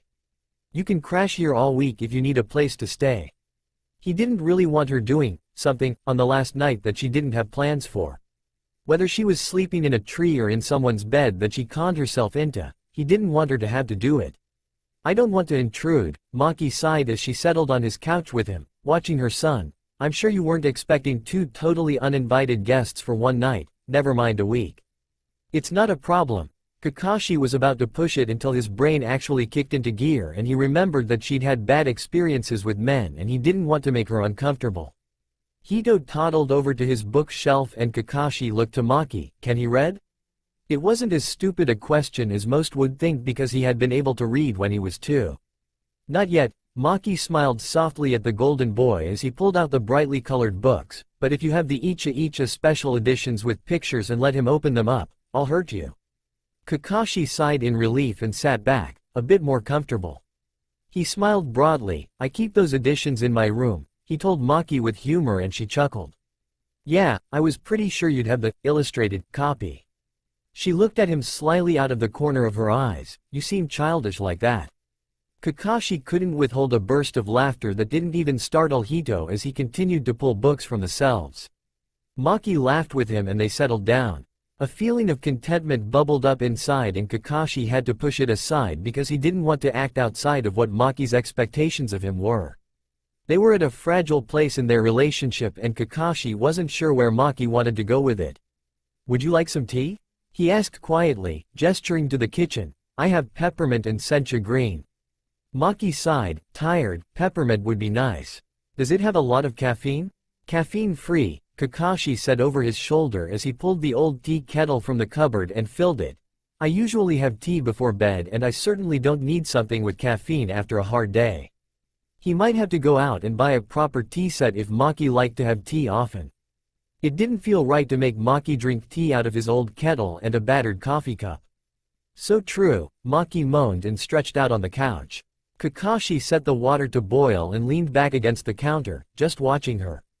Hito toddled across the floor and pulled himself up onto the couch, crawling over his mother and settling between her and the back of the couch under her arm. Absently he smiled, his eyes softening. You seem tired. Did you have a bad day today? Oh, nothing too bad. Just stuff, she whispered as she waved her hand in the air. I mean, I have less than a month left, barring problems. I'll be doing regular missions after that. Kakashi couldn't hold back a sigh of relief and Maki looked over to him curiously, careful not to wake the child sleeping on her. Kakashi just nodded to her. It's good that you'll be able to stop and get to do real missions. He went over what he said and then checked himself. Not that what you're doing right now isn't a real mission, but I mean that you said you wanted to be on the front line. After your long-term mission is over you should be able to do whatever you want, right? The Anbu usually only had people spend 2 to 4 years with them because of the high breakdown percentage after 4 years on the job. To know that Maki was almost done her time with Anbu was good. Excellent, even. It created a feeling in him that he didn't know how to classify. I hope so, Maki nodded. The water began to boil and Kakashi turned back to grab 2 cups and 2 peppermint tea bags. Cream or sweetener? He asked over his shoulder as he dumped a teaspoon of honey into his own mug. Maki murmured a negative to both so he collected the mugs and made his way back to the living room. She sat up carefully, making sure that Hito didn't wake and took her cup, blowing over the top before taking the tiniest sip. She smiled over the rim of the mug and Kakashi couldn't help but smile back. So, you don't have any family in Konoha? Kakashi opened the conversation, hoping for a little more information about Maki. Since she had to resort to staying at a friend's place, he was assuming that she didn't have any family, but wanted confirmation. No, she sipped at her tea. I'm an orphan. She stopped and bit her lip. At least, I hope I am. Kakashi was confused and she could obviously see the question in his gray eye. Well see, I was found after the Kyuubi attack and sent to an orphanage. I wasn't claimed or even looked for, that I know of. I'd rather have dead parents than deadbeat ones. She shrugged, pretty brutal, I know, but, she shrugged again, that's just the way I feel. She would have been about 4 during the attack, Kakashi realized. You don't remember anything from before? No, she shook her head, they even gave me a birthday of October 10th because that's when they got me. Kakashi winced, that must have been hard, having a birthday then? It certainly isn't a picnic, she snarked, at least Hirohito was born in the summer.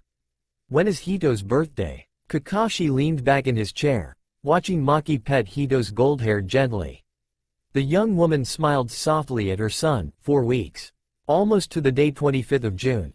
He'll be 2. Curiosity, and the fact that Maki was answering his questions, drew Kakashi out to ask another question about something that he thought odd, so, his name.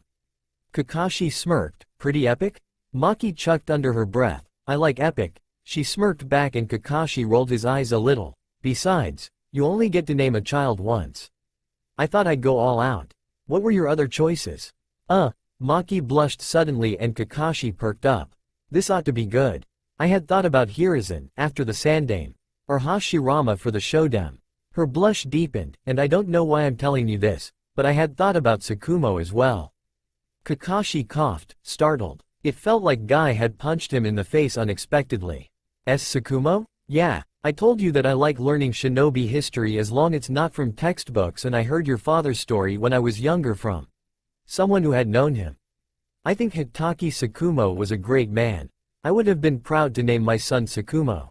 Still stunned, Kakashi studied Maki and Hito for a bit. Maki fidgeted under his gaze, but didn't look away. Finally, Kakashi nodded. I think he would have liked that. His father had been doing what he thought was right after all. And since Obito's death, Kakashi had a new appreciation for his father's sacrifices. Maki graced him with a thankful smile, glad that he wasn't mad at her, and Kakashi turned his attention to his tea, unsure of how to react in the settling awkwardness. They were silent for a time, and then Hito half woke up, crawling into Maki's lap. Maki cuddled the boy close. It's late, she whispered to Kakashi, though she didn't look away from Hito. I should go to bed. I have work tomorrow. Of course. Kakashi stood and held out a hand. Maki stared at it for a moment before taking it and letting him help her to her feet. I'll get the extra futon out of the closet for Hito-chan. Maki nodded and disappeared into the bathroom with her bag and son to get ready for bed. Kakashi set the futon up beside the guest bed. If either of his beds had been a double, he would have let Maki have that one, since she would have been able to sleep with her son right beside her, but unfortunately both his bed and his guest bed were singles. Kakashi figured that Maki would rather her son be on the futon to stay closer to the floor so he didn't roll off it and hurt himself. There was a shuffle by the door and Kakashi looked up from where he was tucking in the ends of the sheet.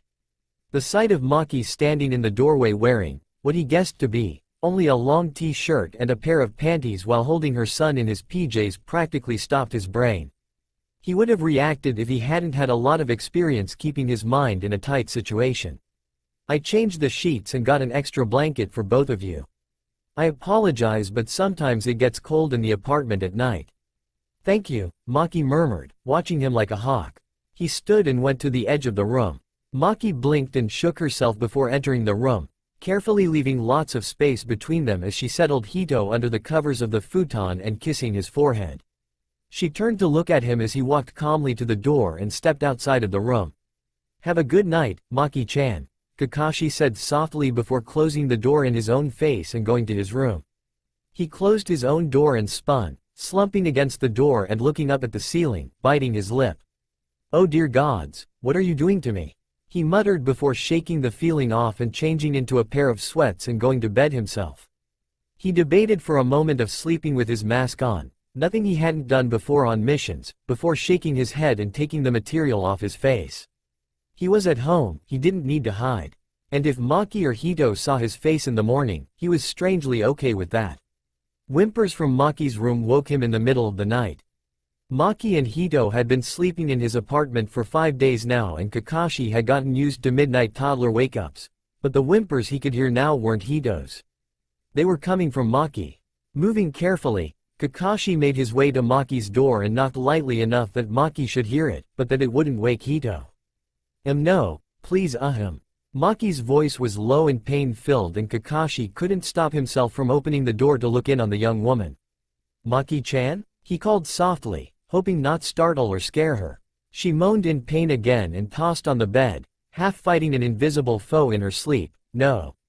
Kakashi quickly stepped around Hito's futon and sat on the edge of the bed. Maki, he whispered, Maki, it's just a dream. Wake up, it's okay. As he talked to her, he reached out and took one of her half-flailing hands. Maki woke suddenly, flinging herself away from Kakashi, blue eyes wide in terror and a scream on her lips. She managed to choke the scream off, and huddled against the wall, teeth clamped into her fist and tears pouring down her cheeks as her chest heaved in an attempt to breathe.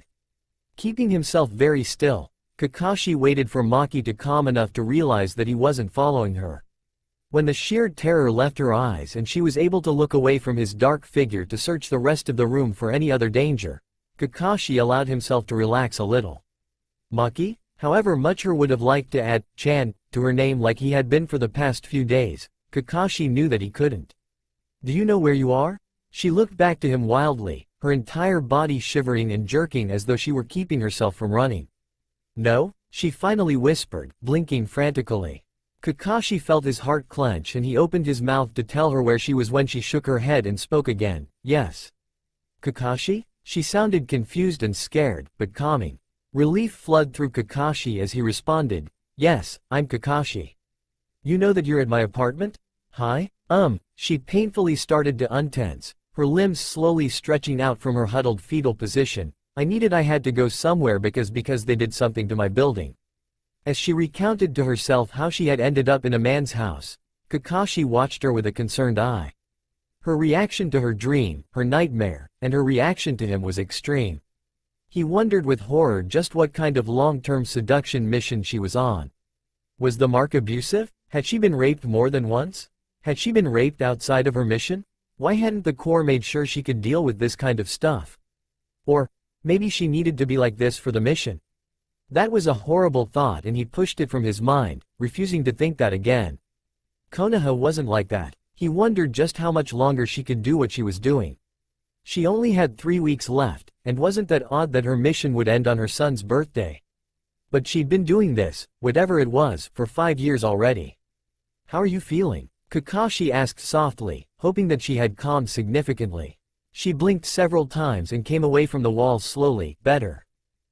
She paused, giving him a grimacing smile. "I apologize for waking you up, Kakashi, I didn't mean to." "It's all right." Kakashi gently rested his hand on the covers of the bed, palm up.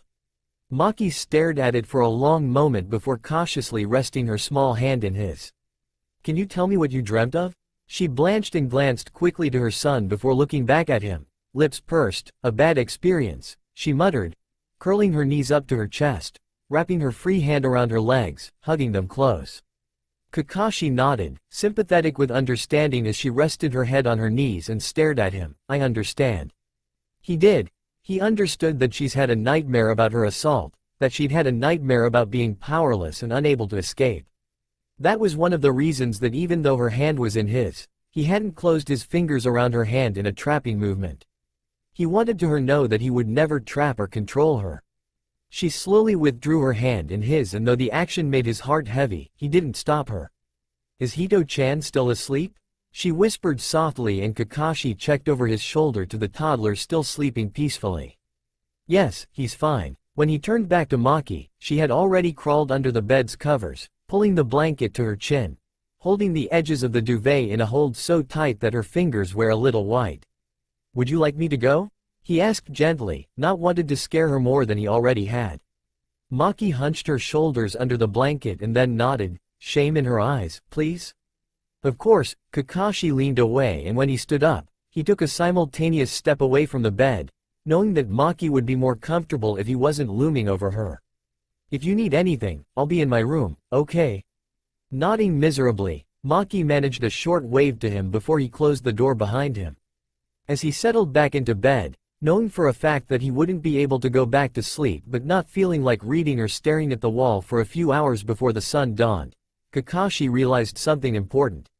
His hand reached up and brushed across his jaw, feeling a light stubble. He hadn't been wearing his mask. Maki had seen him without his mask, or hite. No wonder she hadn't recognized him for a moment. Well, that was one more thing that he didn't have to worry about then, Maki seeing his face. A clatter of dishes woke him and Kakashi blinked sleep out of his eyes. He stared at the ceiling in shock that he'd fallen asleep after Maki's nightmare. He had been sure that he wouldn't be able to sleep after going back to bed, but the fact that he'd just woken up had belied that. "Kakashi," Maki's voice called through the apartment, "breakfast is almost ready. Get your lazy ass out of bed." Kakashi wasn't sure whether to be relieved or not that Maki was so lively and happy sounding this morning. "Coming," he called back, shifting the blankets off and settling his bare feet on the floor.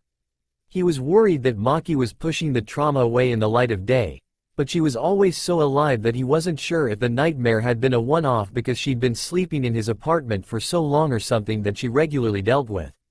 As he was about to strip his t-shirt off, his bedroom door was pushed open cautiously and Hito poked his head inside. "Tashi-chan?"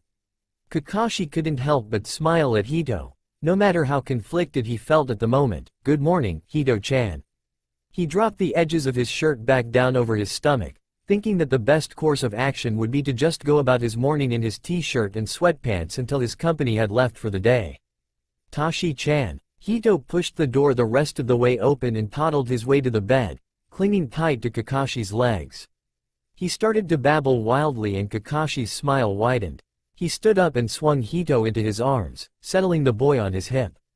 Hito continued to babble at him as he gave himself a discreet sniff and decided that he was okay to eat before having a shower. Maki looked up from where she was setting the small table and Kakashi smiled at her softly, his left eye uncovered but closed.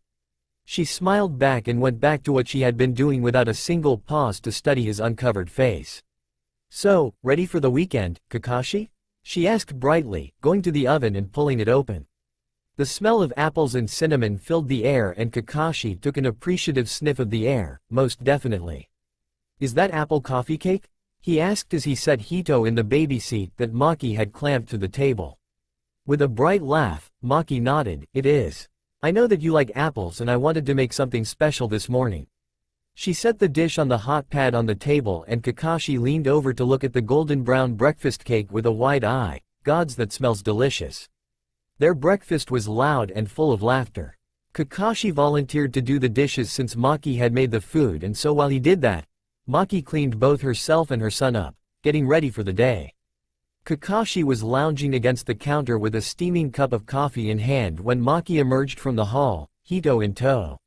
She was wearing a pair of bright blue khaki pants and a white tank top with brilliant orange stripes on it. Hito was dressed in orange pants and a blue shirt, as well as a small blue scarf around his neck.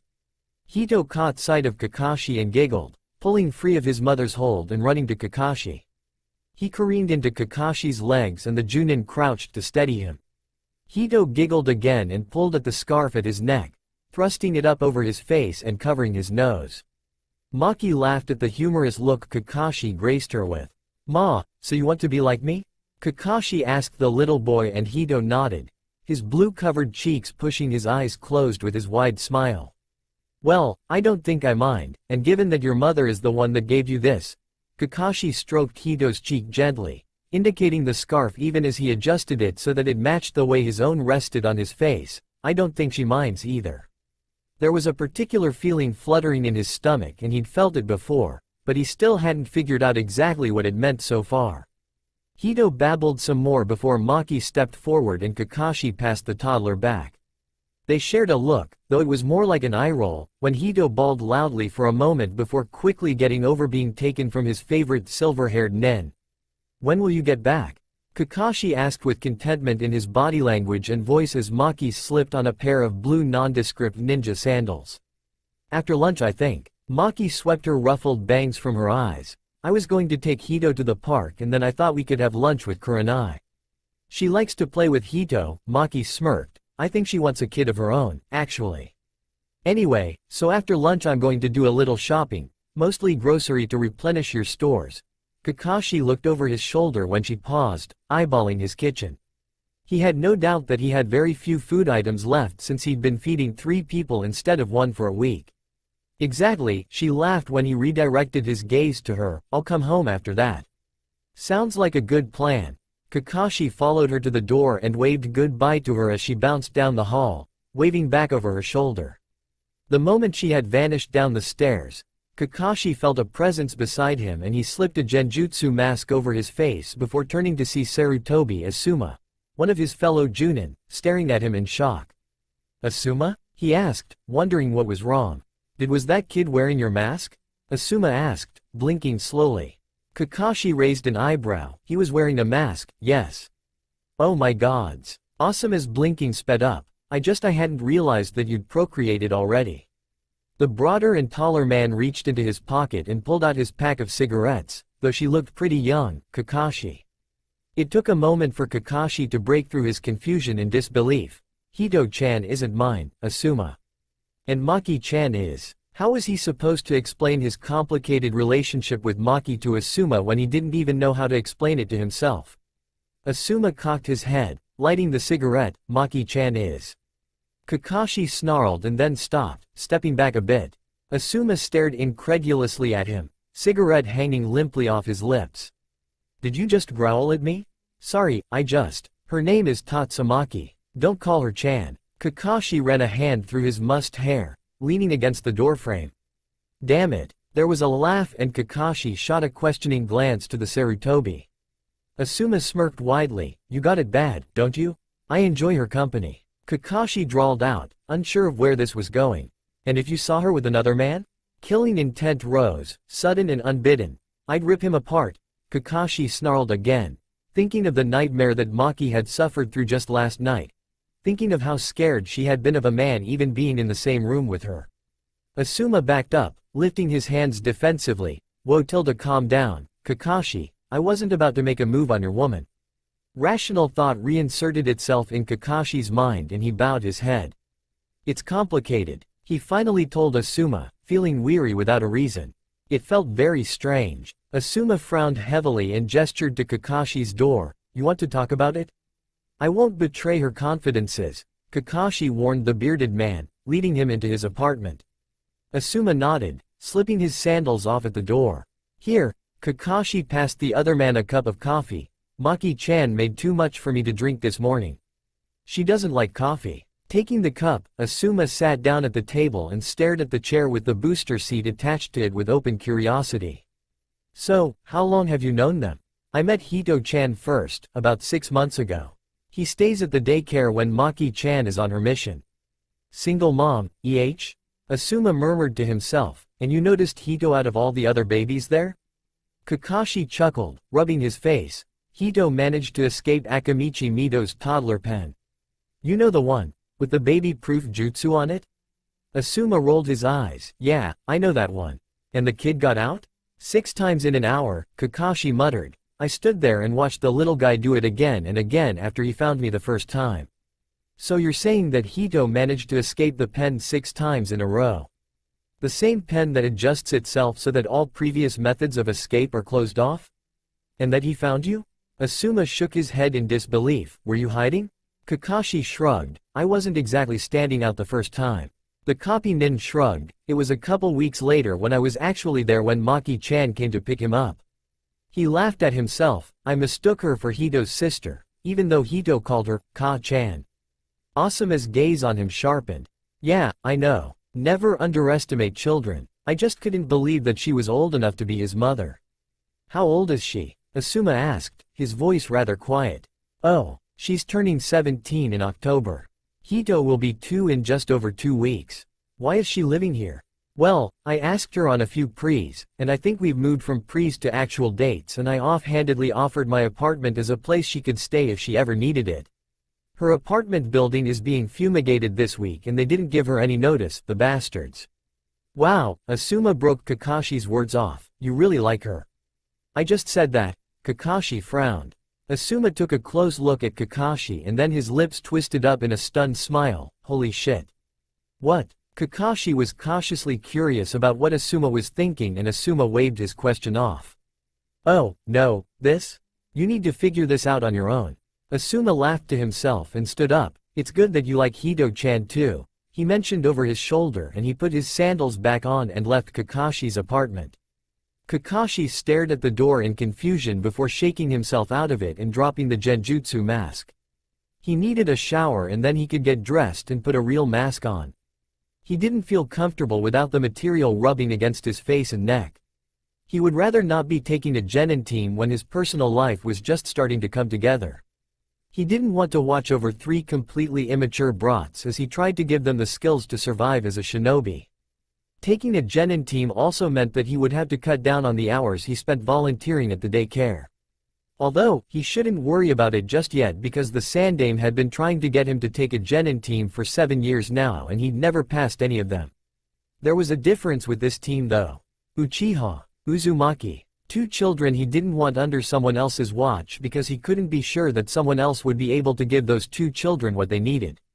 The moment he poked his head through the door and the blackboard eraser fell on his head, which he was indeed expecting given the door was parted the exact width of an eraser, he decided that he wasn't impressed, even though he didn't want to give them up. He looked over the 2 13-year-olds and the 1 12-year-old.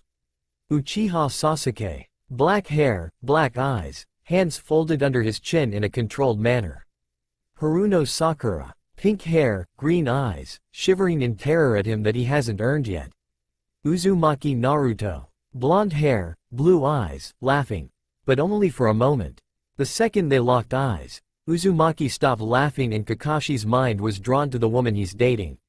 They looked like siblings. His mind stuttered to a halt. Could Maki-chan be his sensei's daughter like Uzumaki was his son? Were they half-siblings? Gods, but Hito looked exactly like Minato and Uzumaki. He told them to meet him on the roof and flickered away, stunned at how Uzumaki had looked at him, had seemed to see past all of his masks.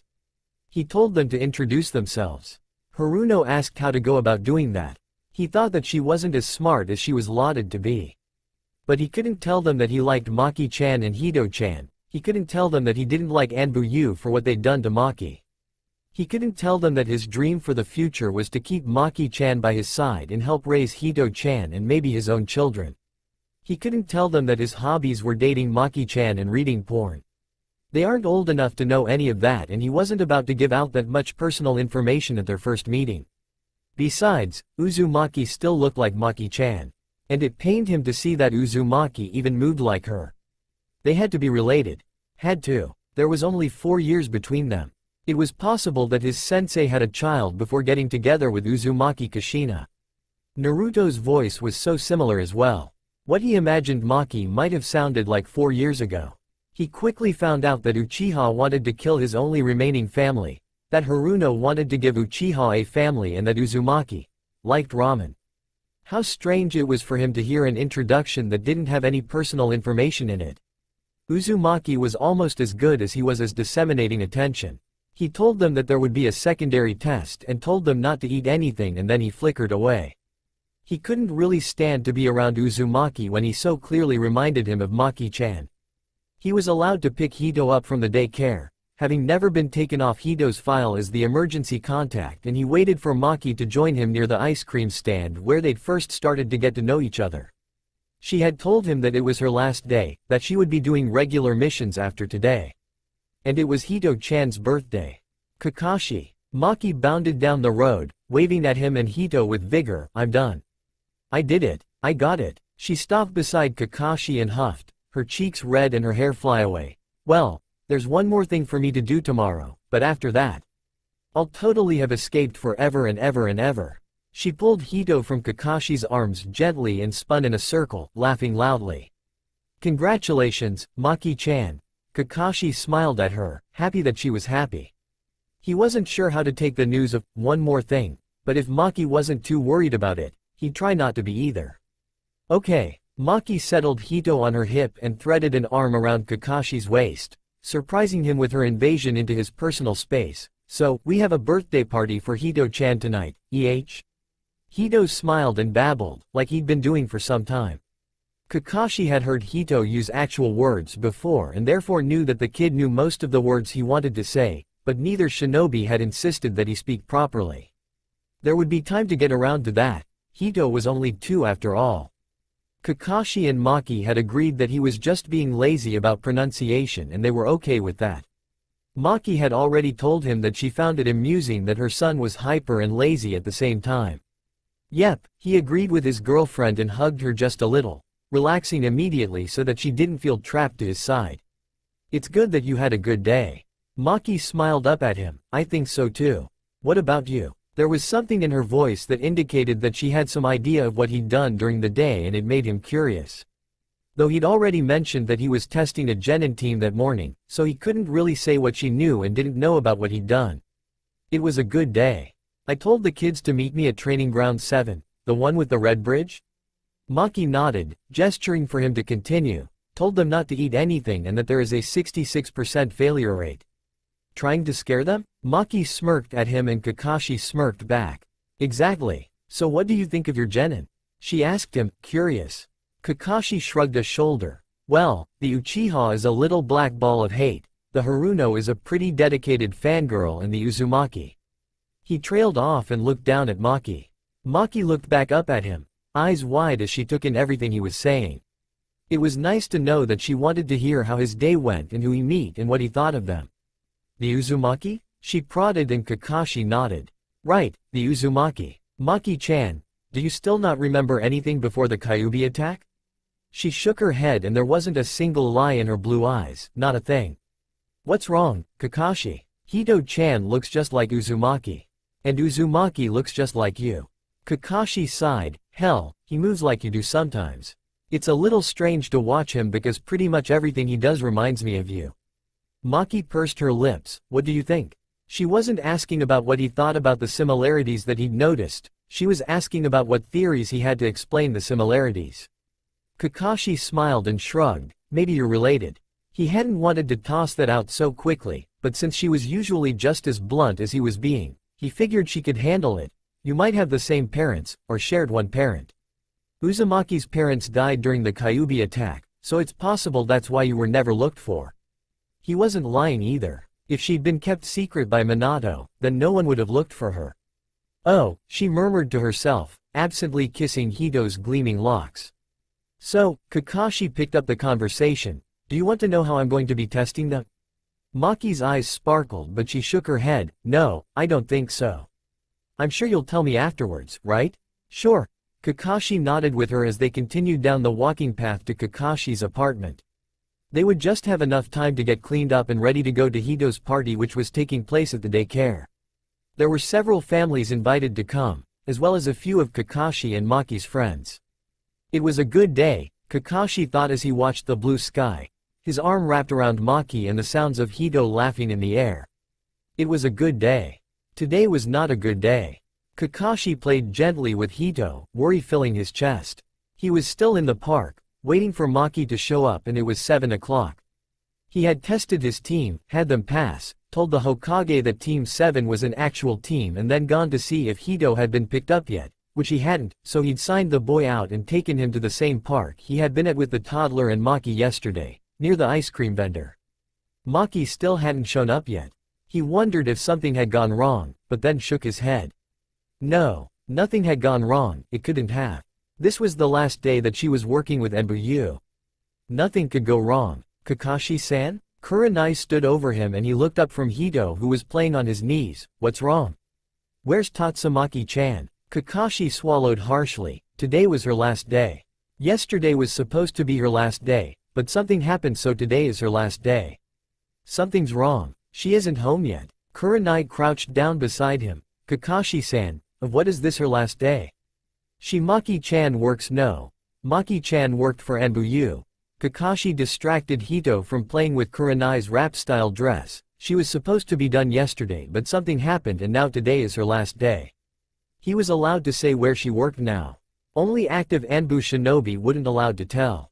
Maki wasn't active with an Enbuyu now. Kakashi-san, can you tell me when Tatsumaki-chan usually meets you here? Kakashi thought that Kurenai was being awfully cautious with him. She's usually here or at home around 5. She said this morning, 5, like usual. We always come here if we aren't going to meet at home. Kurenai's eyes widened just a little, at home? She repeated. She shook her head and licked her lips, could she have gone home instead? She may have forgotten that you were meeting here. Thinking about it, Kakashi didn't think that it was a possibility. He knew that Maki never forgot where her son was supposed to be. Kurenai-san, he whispered, I'm worried about her mission. I've never seen her on her mission and I don't know where it is that she goes, or what it is that she does. It's a long-term mission, Kakashi-san. Kurenai rocked back on her heels a little, she could look different on her mission. Angry on Maki's behalf, scared for her, Kakashi shook his head, what the hell would Enbuyu need with a 12-year-old anyway? I mean, she wasn't even put on a genin team, just sucked into their world and sent on a 5-fucking-year-long mission and she's scared physically of men. And she's too young to have a child. And she comes home sometimes with this look in her eyes, like she doesn't think she's going to make it.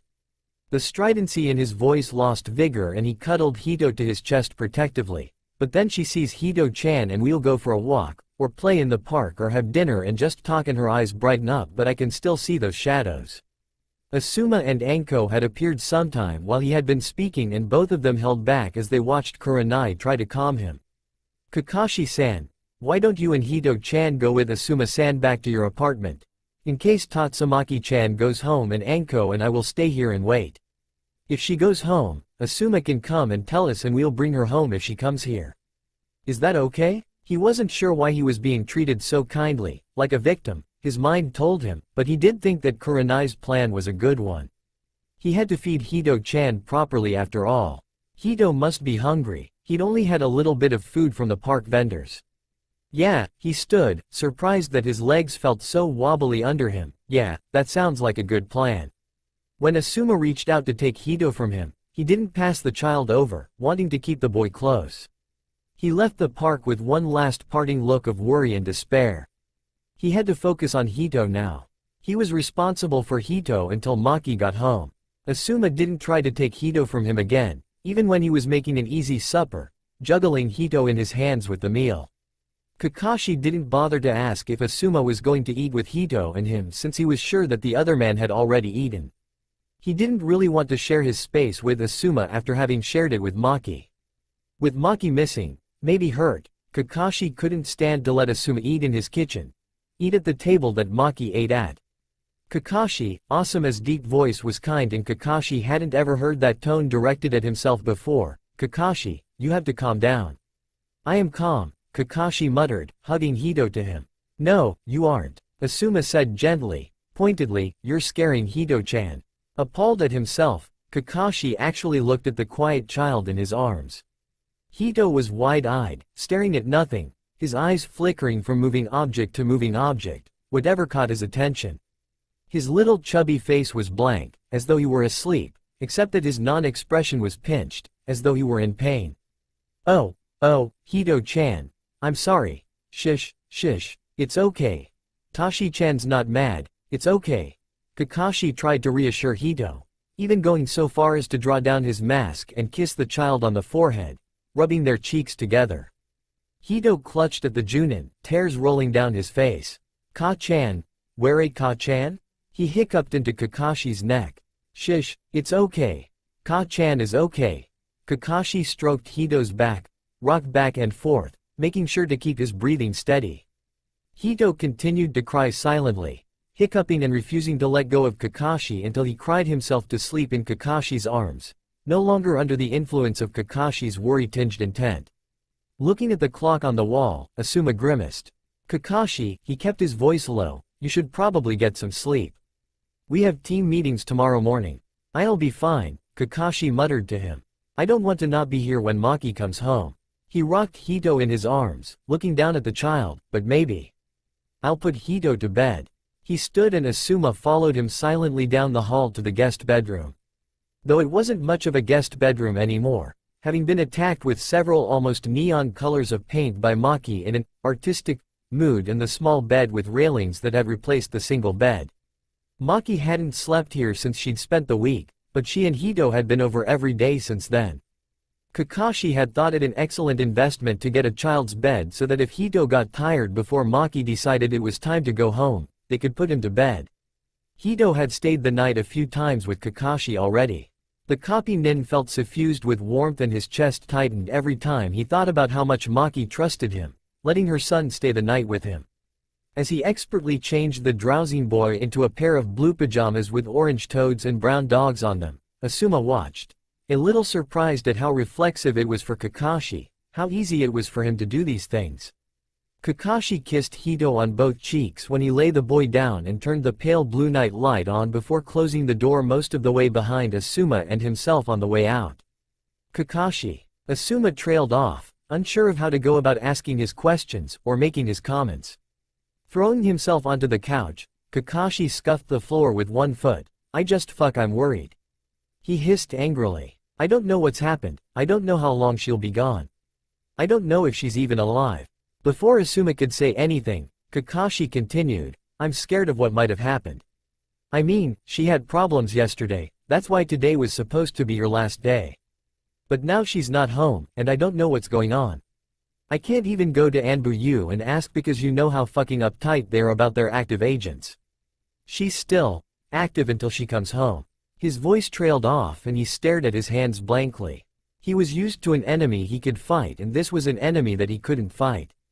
In fact, there wasn't an enemy to fight in this circumstance. Tell me, Kakashi, is Tatsumaki-san strong? Asuma asked after a short while of quiet. A frown appeared on Kakashi's face and he looked to his friend, of course. She's one of the strongest people I know. Then you have to trust that she'll be okay. She'll survive, and if she can survive, she'll be able to recover. Kakashi buried his face in his shaking hands. Have you ever known anyone when they were in Anbuyu, Asuma? He doubted that Asuma's answer would be, yes, because active agents in Anbuyu didn't usually reveal their affiliations until after they had gotten out. It wasn't that they were looked down on for being with the seduction division. Rather, they were looked up to. It took an unusually strong individual to survive Anbuyu and everyone knew it. But Anbuyu was private. They held their secrets close and never showed their hand before the ideal time. It had been a shock when Kakashi had figured out who Maki worked with. He'd never heard her say who she worked with though, even when he had vaguely indicated he knew. No, Asuma shook his head, no, I haven't known anyone when they were active. Kakashi flinched, it hurts. He finally said. Before Asuma could respond, the front door opened, Anko leading the way into the apartment, followed closely by Kurenai. It took a moment for Kakashi to see Maki in between them, Maki being so much shorter than the other women. Maki-chan, Kakashi shot to his feet, relief clear on his face and in his voice. While Maki stared at him in disappointment and fear and self-hatred, Anko and Kurenai took a few moments to gape at Kakashi's uncovered face. Kakashi stopped short of touching Maki, inspecting her visually for injuries. Her hair was tangled and her face red with anger. Her clothing was ripped in some places and he could see where she had bled, though the wounds were closed. He supposed that Anbuyu Nen knew various medic jutsu specified to their needs. Her eyes though, were the worst. They were shadowed and empty. When he reached out his hand for her to take, she flinched away from him. Don't touch me, she cut herself off and steeled her quivering jaw. Where is Hirohito? Sharply attentive to Maki's emotions, Kakashi blinked, withdrawing his hand. Hito-chan is in his room, Tatsumaki-san. He couldn't call her Maki, not now, not when she was in mild shock. She'd had enough troubles today. No matter what he'd gone through while waiting for her, she had been the one to go through it physically. It felt like he was being stabbed in the heart, the way she edged around him, her gaze flickering between Asuma and him, refusing to let either of them out of her sight. When she got to the hall, she dashed to Hito's room, closing the door behind her. Gods! Kakashi pressed his hand to his forehead and took a shuddering breath. What happened to her? Anko shuffled her feet. She arrived at the park pretty frantic. She wouldn't let us touch her though. All she wanted to know was where her son was. We brought her here. Kurenai pursed her lips. She must have been using a Anbuyu technique because I saw rope burns on her wrists when she got to the park, but they're gone now. Kakashi wanted to curse, but restrained himself. Rope burns. Cuts. She'd probably healed the bruises as well. He closed his eyes and took several deep breaths to calm himself. He couldn't show any anger in front of Maki. She had been injured and traumatized. Again, he could only hope that it was from when she'd gotten away and not because Anbuyu had given her a mission where this sort of thing happened all the time. Hito's door opened quietly and all four adults turned to see Maki poke her head out and look at them. Her eyes were so blue and so wide that it hurt Kakashi to see. There was a fear in her eyes that scared him too. He had to wonder if that wasn't one of the reasons that she'd been taken in by Anbuyu, the way she looked so waifish and small and broken. He knew that some very sick people liked that kind of look. Kakashi would rather the strong and bright and lively Maki back. She stepped out of Hito's room and took a few tentative steps towards the living room and front door, her arms protectively around a still sleeping Hito. I should go. I have to go now. Maki-san. Maybe he could compromise between her nickname and a polite suffix, Kakashi thought. She flinched from him, though less than she had the first time. Hi, Kakashi-san? I apologize, he whispered, and before he could say that he was sorry for scaring her, she reared back in shock, pressing herself up against the wall. He didn't know what he'd done wrong, but she was absolutely terrified of him at the moment. Anko and Kurenai stepped between Kakashi and Maki immediately. Senbon threaded in between Anko's fingers defensively and Kurenai's fingers twisted into a half-seal, already calling on her chakra. Don't even, Anko hissed at him, don't take another step. Maki's eyes fell from Kakashi to Anko and the teenager licked her lips, reaching out with a shaking hand to touch the Tokubetsu Junin's elbow. Anko, it's okay. He just startled me. Anko looked over her shoulder at the young woman and finally nodded, stepping down from her ready stance. Kurenai unfolded her fingers, but continued to stand between Maki and Kakashi. They were quick to help the girl shuffle out of the apartment, leaving Kakashi to stare at the door, his heart in his stomach. Maki must have been hurt so badly. He couldn't comprehend the pain she must have been going through. He could only hope that she didn't decide to leave him completely, that she would allow him to help her. He knew it wasn't fair of him to be wanting her back in his life so much that he'd push her into it, but he couldn't let her go. But he had to. He had to let her go because otherwise she surely would leave, and leave completely, taking everything she'd brought into his life with her. Kakashi, Asuma gripped his shoulder tight and Kakashi looked at him, unsure. Give her some time. She'll need someone to talk to and she trusts you. No, she doesn't, Kakashi murmured. She took Hito and she left. She doesn't trust me at all. She's scared. She'll probably need a few days to center herself, Kakashi. But, as you said, Tatsumaki-san is strong. She survived, and now she'll recover. You can help her do that. How? Kakashi thought his question sounded a little desperate, but Asuma didn't comment on it. By being whatever she needs. If she needs someone to hate, be that person. If she needs someone to confess to, be that person. If she needs someone's hand to hold, offer yours. Asuma gave Kakashi a half smile. Having to put effort into it, it will take time, but you. He paused, as though he were about to say something else, then changed his mind. You're willing to wait, ah. Yes, Kakashi nodded, realizing the truth of his friend's words. He would wait, and he was most willing to wait. If he could help Maki, he would. He just hoped that she would let him help. It had taken weeks to get back to about where they'd been before Maki's last day with Enbuyu, and Kakashi was happy that she had been letting him help. He thought that she was getting better a lot quicker than she would have if he hadn't have been allowed to. Obviously the additional help from Anko and Kurenai was good for her as well. Occasionally he worried that she was hiding her fear of him under her training to be a battle shinobi, but that those thoughts were put to rest soon enough. Having never been a battle shinobi, Maki was working hard at the skills that her friends were willing to show her in their free time, which was pretty much anything she asked. Her taijutsu was coming along nicely. Kakashi had learned from Guy. He also got an unofficial report from Anko that Maki had excellent aim and hand-eye coordination, but little experience with kunai. She was learning fast though. From what Kakashi had been told from Kurenai, Maki was either completely unsuited for, or was an idiot savant, at genjutsu. After 2 weeks of intense work, Kurenai still didn't know which category Maki fell under. There was something brewing under all of Maki's returning cheer though, and Kakashi was worried about how it would come out. Deciding that he had to confront Maki about the underlying problem with him, so they could get it out and discuss it and work it out, he made sure that all 4 of their friends, Guy, Anko, Kurenai, and Asuma, knew that he was going to be talking to her seriously. Anko and Kurenai promptly put in a bid to babysit the 2-year-old who had started to actually speak instead of babble, and Kakashi agreed. He trusted the daycare, but he trusted Anko and Kurenai far more. I can get my team to meet me on a Saturday, they wouldn't mind, Kurenai mused, planning a picnic and some fun on the weekend with a baby. Kakashi frowned and shook his head. I don't think that's a good idea. He commented, your team. He trailed off, unsure of why he didn't want to say anything more. He didn't want to tell the woman that Hito looked like someone her team had gone to the academy with. A grin spread over Asuma's face. Well, we can give Hito-chan one of your masks, hide who he is. A slow grin made its way over Kakashi's face and he nodded. Hito-chan does like to wear masks, doesn't he? It was a good plan. Kurenai could convince Maki that she wanted to babysit and take Hito for the afternoon, giving the boy a mask as soon as Maki was out of sight, and then she could entertain Hito while his mother and Kakashi worked out whatever there was to work out. With the plan set, Kakashi waited patiently for Saturday. It came quickly. So Kurenai has Hito-chan? He asked, leading Maki to one of the outermost training areas.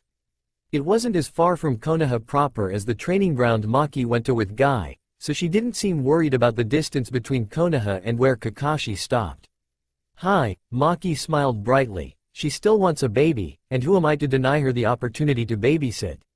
She laughed and Kakashi laughed along with her. His laugh didn't sound nearly as happy as Maki's and she noticed immediately. Kakashi? What's wrong? He didn't know how to ease her into this conversation. He didn't want to hurt her though. Maki-chan. When you came home from your last day on your mission. I apologized. She blanched and he continued. I was apologizing for scaring you, but I didn't get to finish telling you that. Maki closed her arms around her torso, blinking and lifting her head at a stubborn angle, and? She asked, voice fluctuating in intense emotional upheaval. Why did you react like you did? He wanted to know why she hadn't trusted him. He'd spent over 6 months getting to know her and her son, and she'd just run like he was a dangerous stranger. Maki lowered her head and turned her face away. I can't really explain, she whispered, Was it something that I did? Kakashi begged for an answer. He had to know how to fix this mistake that he'd made with her. Was it something that I didn't do? You didn't come for me. Maki suddenly shouted, looking into his gray eye. You didn't fucking come for me. This time was Kakashi's time to rear back in shock. It was over and done with at 1300 hours and I was left there, tied down, and I couldn't get out, and you never came for me. Maki-chan. Kakashi shook his head. I told you. I said that I would be at the park at 5. She poked him hard in the chest with an accusing finger. When I didn't show up, why didn't you look for me? Maki-chan, you were on a mission, I couldn't just. I don't fucking care. You were supposed to like me, I thought you knew me. You were supposed to help me. And you left me for hours by myself, alone, and scared and unable to get away, and you. Maki broke down, tears running down her face. Kakashi moved in, opening his arms. Maki lunged at him, curling up into his body, holding tight to his vest. You left me, you bastard. And I trust you so much, and you stomped on that like it isn't worth anything. There was only one thing that relieved Kakashi about Maki's outburst, and it was that Maki said that she trusted him in present tense, and not in past tense. That meant that she still trusted him, even after not looking for her and leaving her alone for hours and hours. His arms came up around her and held her close, rocking her back and forth as he hugged her, and she cried out her anger at him. He wouldn't do anything to hurt her again, he couldn't. It just couldn't happen, because when she was hurt, he could feel it, he could see each hurt in her face and beautiful eyes, and it hurt him when she shied from his touch or shivered from fear. It was a long time before Maki, and Kakashi for that matter, calmed down significantly enough to continue talking with each other. Though now with the major secret out in the open, they found it oddly easy to just whisper most of their secrets and fears to each other, huddled together under a tree in the fading light of afternoon. When the sun was just setting, Kakashi helped Maki to her feet, and they brushed the grass off of their clothing and smiled shyly at one another.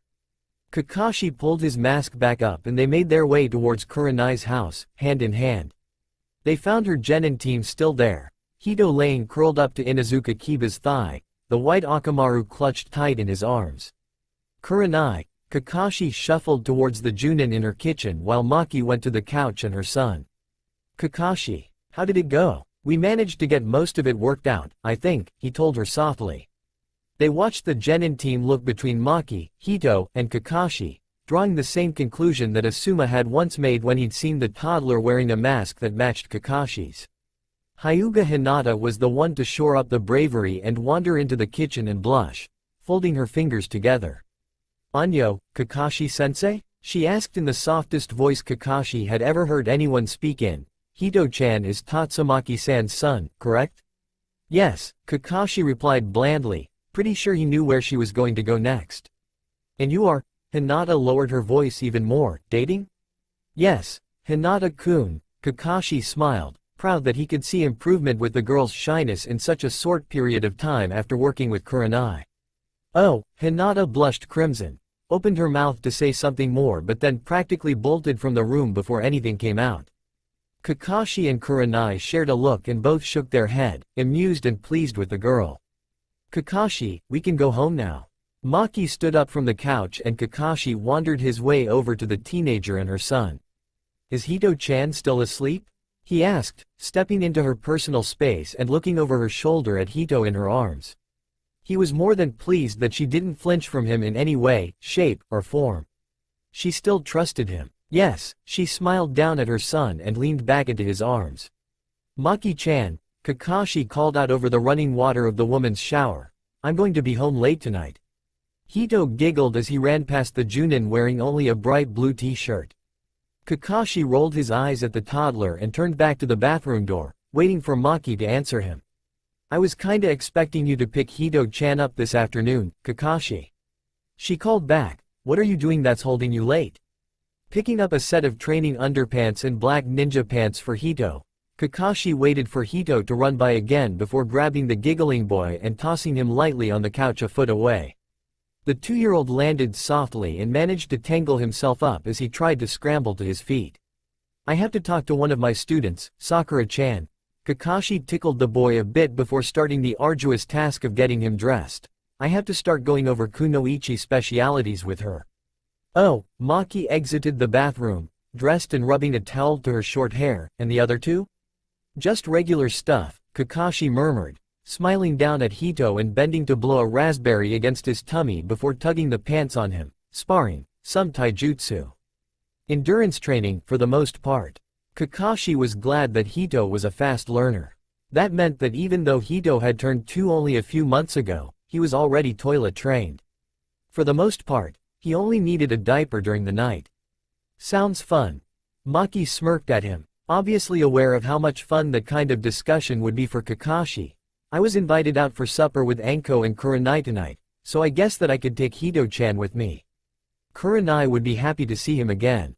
Well, Kakashi mused, letting the boy up. Hito hugged him around the neck before running to his mother. If you don't mind Hito being around Sakura-chan, I can still take him. We aren't going to be doing anything other than talking.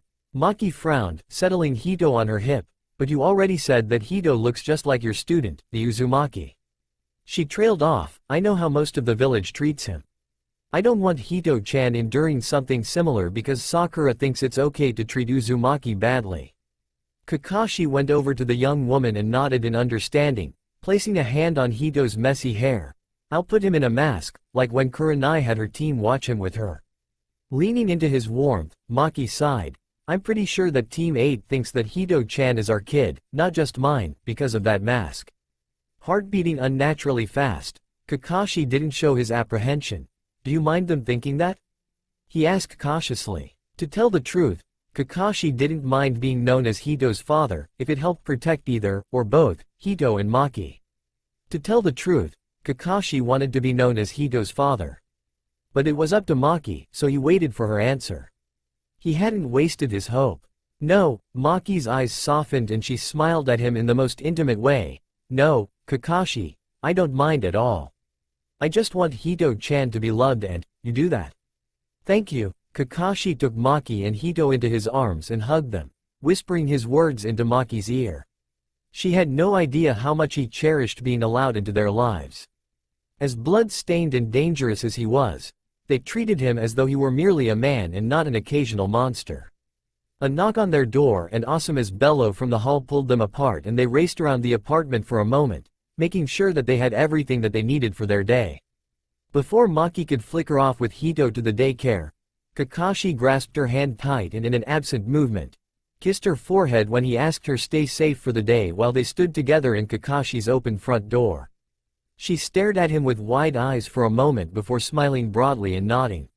I will, believe it. She blushed and ducked her face away for a moment before looking him straight in the eye and kissing his cheek with a broad grin on her face. You too, Kakashi, and then she was gone. Asuma strung an arm around his shoulders. Did I just witness a landmark in the relationship of Kakashi and Maki? He asked out of the corner of his mouth. Kakashi pursed his lips and then nodded. If there were any people that he could trust, Asuma was one of them. I think so. Congrats, man, Asuma nudged his shoulder and then detached himself from Kakashi.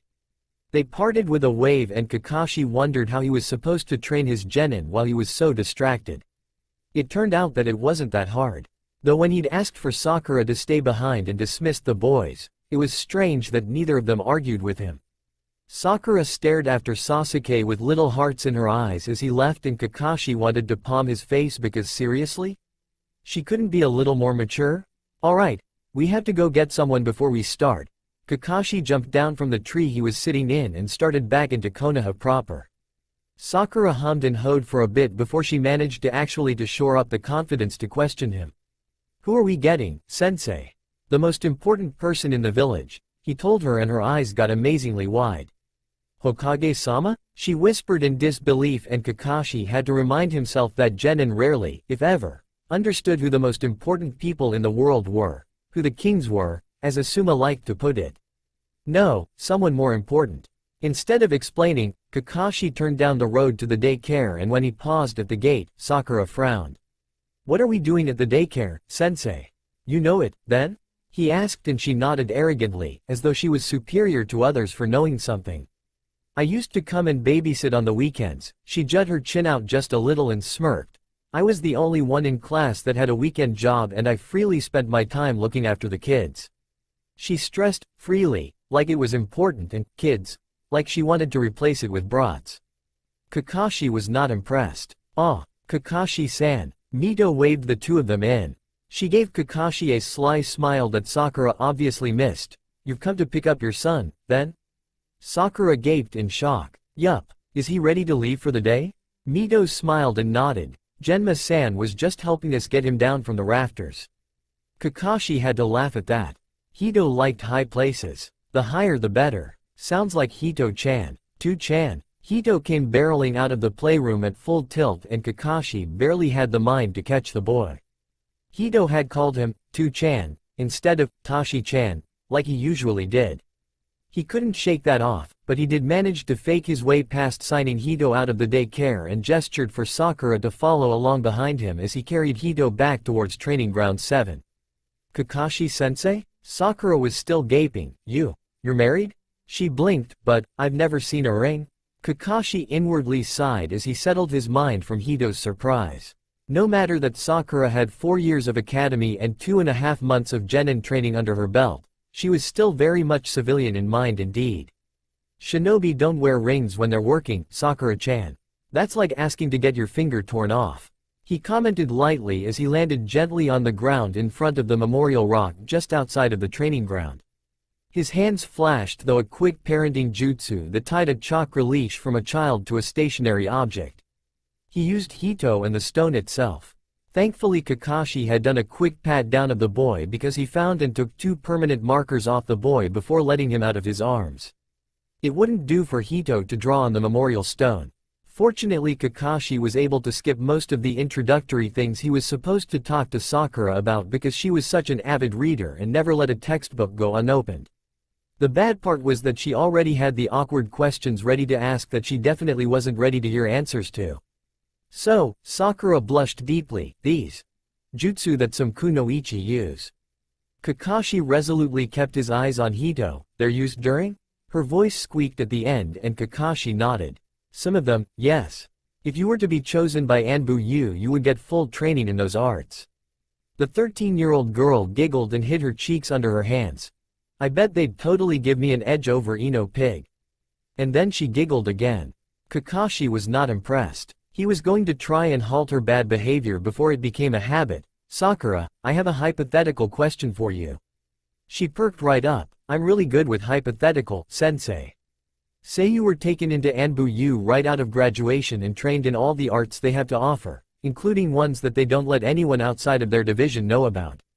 She giggled again, her blush rising. "Say that you learned all these arts." She nodded eagerly. "And now imagine that you've been sent on a mission where you are to seduce and have with an abusive, cheating husband because the wife wants proof of infidelity. You need to acquire pictures of yourself having with your customer's husband because he beats the ever-living crap out of her and she wants out." Sakura's face was no longer red, but bone white. "Sensei? Now say that you managed to complete your mission.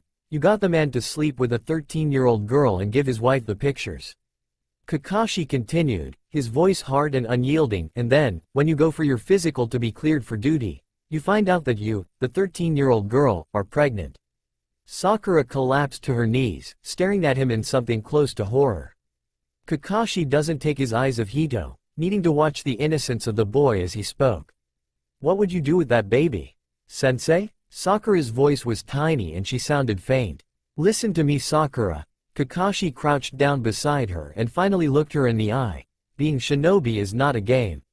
You don't become a ninja to fight your friends over a boy. Konoha wouldn't do that, sensei." Sakura stuttered. "Konoha wouldn't send a 13-year-old to do that." Kakashi gave a grim smile. "Yes," he said softly, "it would." He gave her a moment to compose herself. "So now I want something from you, Sakura. I want you to grow up. I want you to show me that you truly want to be shinobi, that you aren't just a civilian playing at excitement for marriage prospects. Sakura looked up at him with watery green eyes, but I'm the oldest one on the team, Kakashi-sensei. I am grown up. Sakura, Kakashi sat down, stretching his legs out in front of himself. I know a girl who started raising a child when she was a year older than you. She is shinobi. She raised her kid by herself while on a mission.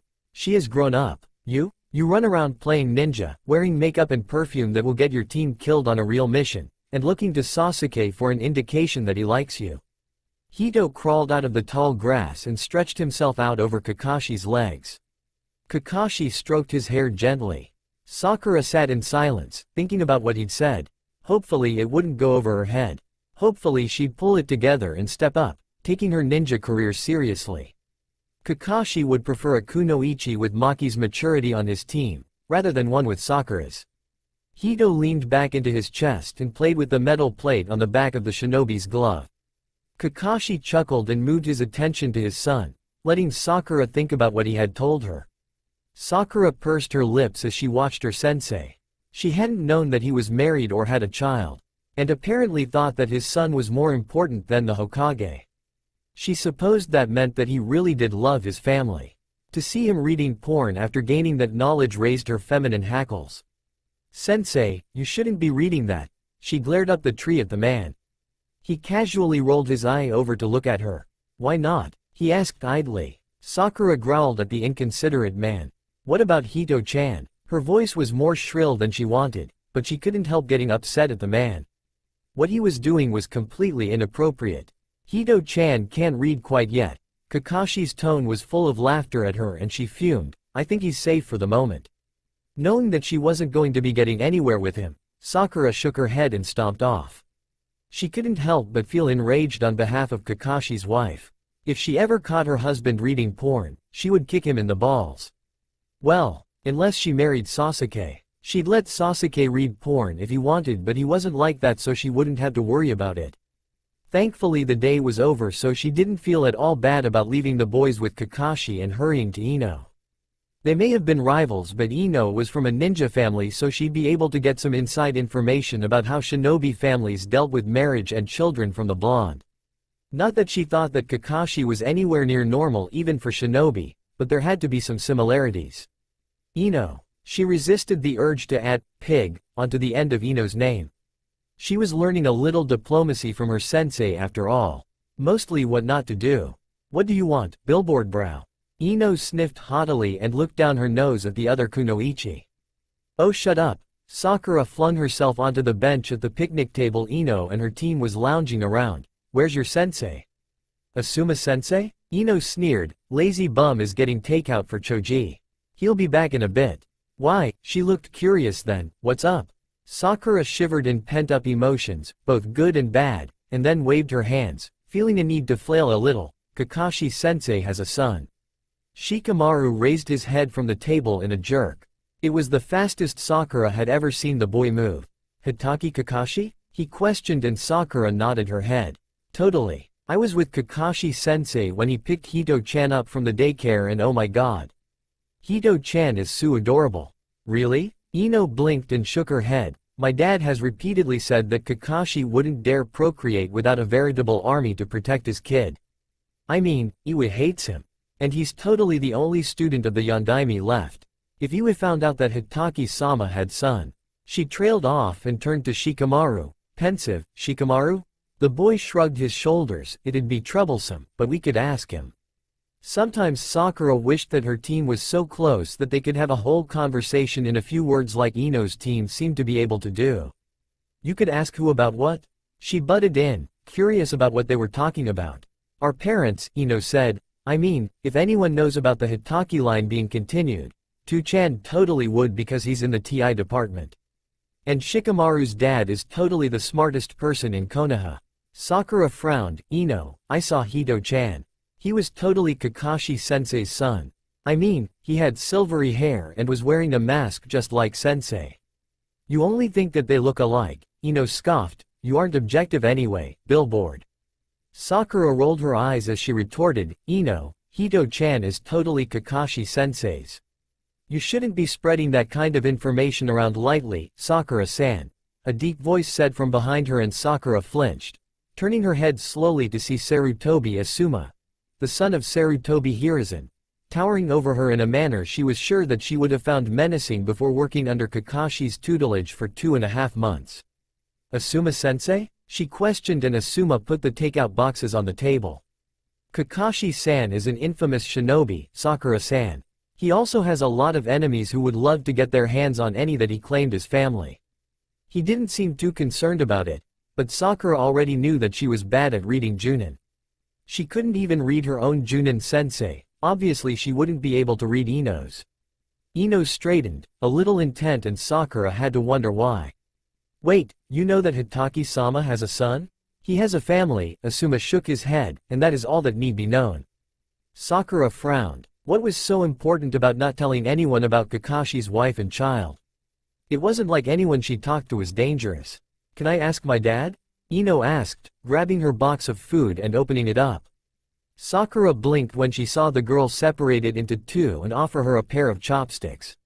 With a smile and a nod of thanks, Sakura picked at the food while she turned her attention back to Asuma to hear his answer to Ino's question. Asuma shrugged a broad shoulder. I'm pretty sure that Inoichi-san already knows, Ino-chan. He grinned. If he doesn't, I'm gonna lord this over him like there's no tomorrow. Why would Kakashi hide that he's married? Sakura asked, still not understanding. Wouldn't that be something he'd want to share with his friends?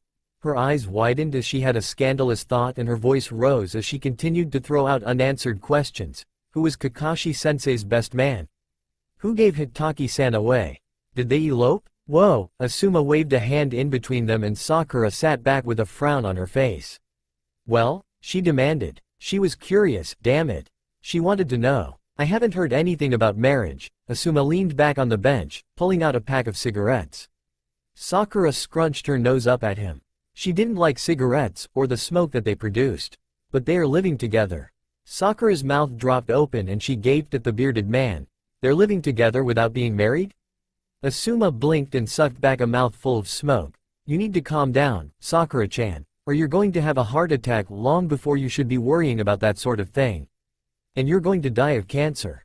Sakura spat at him absently, her mind furiously going over the information that she'd gathered from her friend Sensei. So, Kakashi-sensei may or may not be married. That I can confirm, Asuma cut in. But he's living with her and they have a baby together. Hito's not much of a baby anymore. More like a toddler, the Junin murmured under Sakura's strident voice. And he's still reading porn? Sakura shook her head. That's really low. He should be paying attention to his wife and child.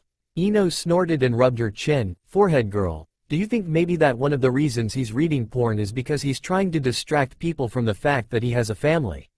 I mean, he's pretty infamous. I wouldn't be surprised if he was reading porn as an attempt to sway people's opinion of him. How can you take this so calmly? Sakura asked, curious about her friend's seemingly nonchalant attitude about Kakashi's porn-reading habit. Ino was always so excited about things, and Sakura wasn't sure she liked this calm and collected Ino. It wasn't the Ino that Sakura was friends with. I remember what happened to Hinata, Ino said shortly, and Sakura paused. And I don't want anything like that to happen to anyone else in Konoha. So I'm going to stop talking about Hitaki-san and his family with you now. Sakura watched her friend turn her back on her and direct her attention to her sensei.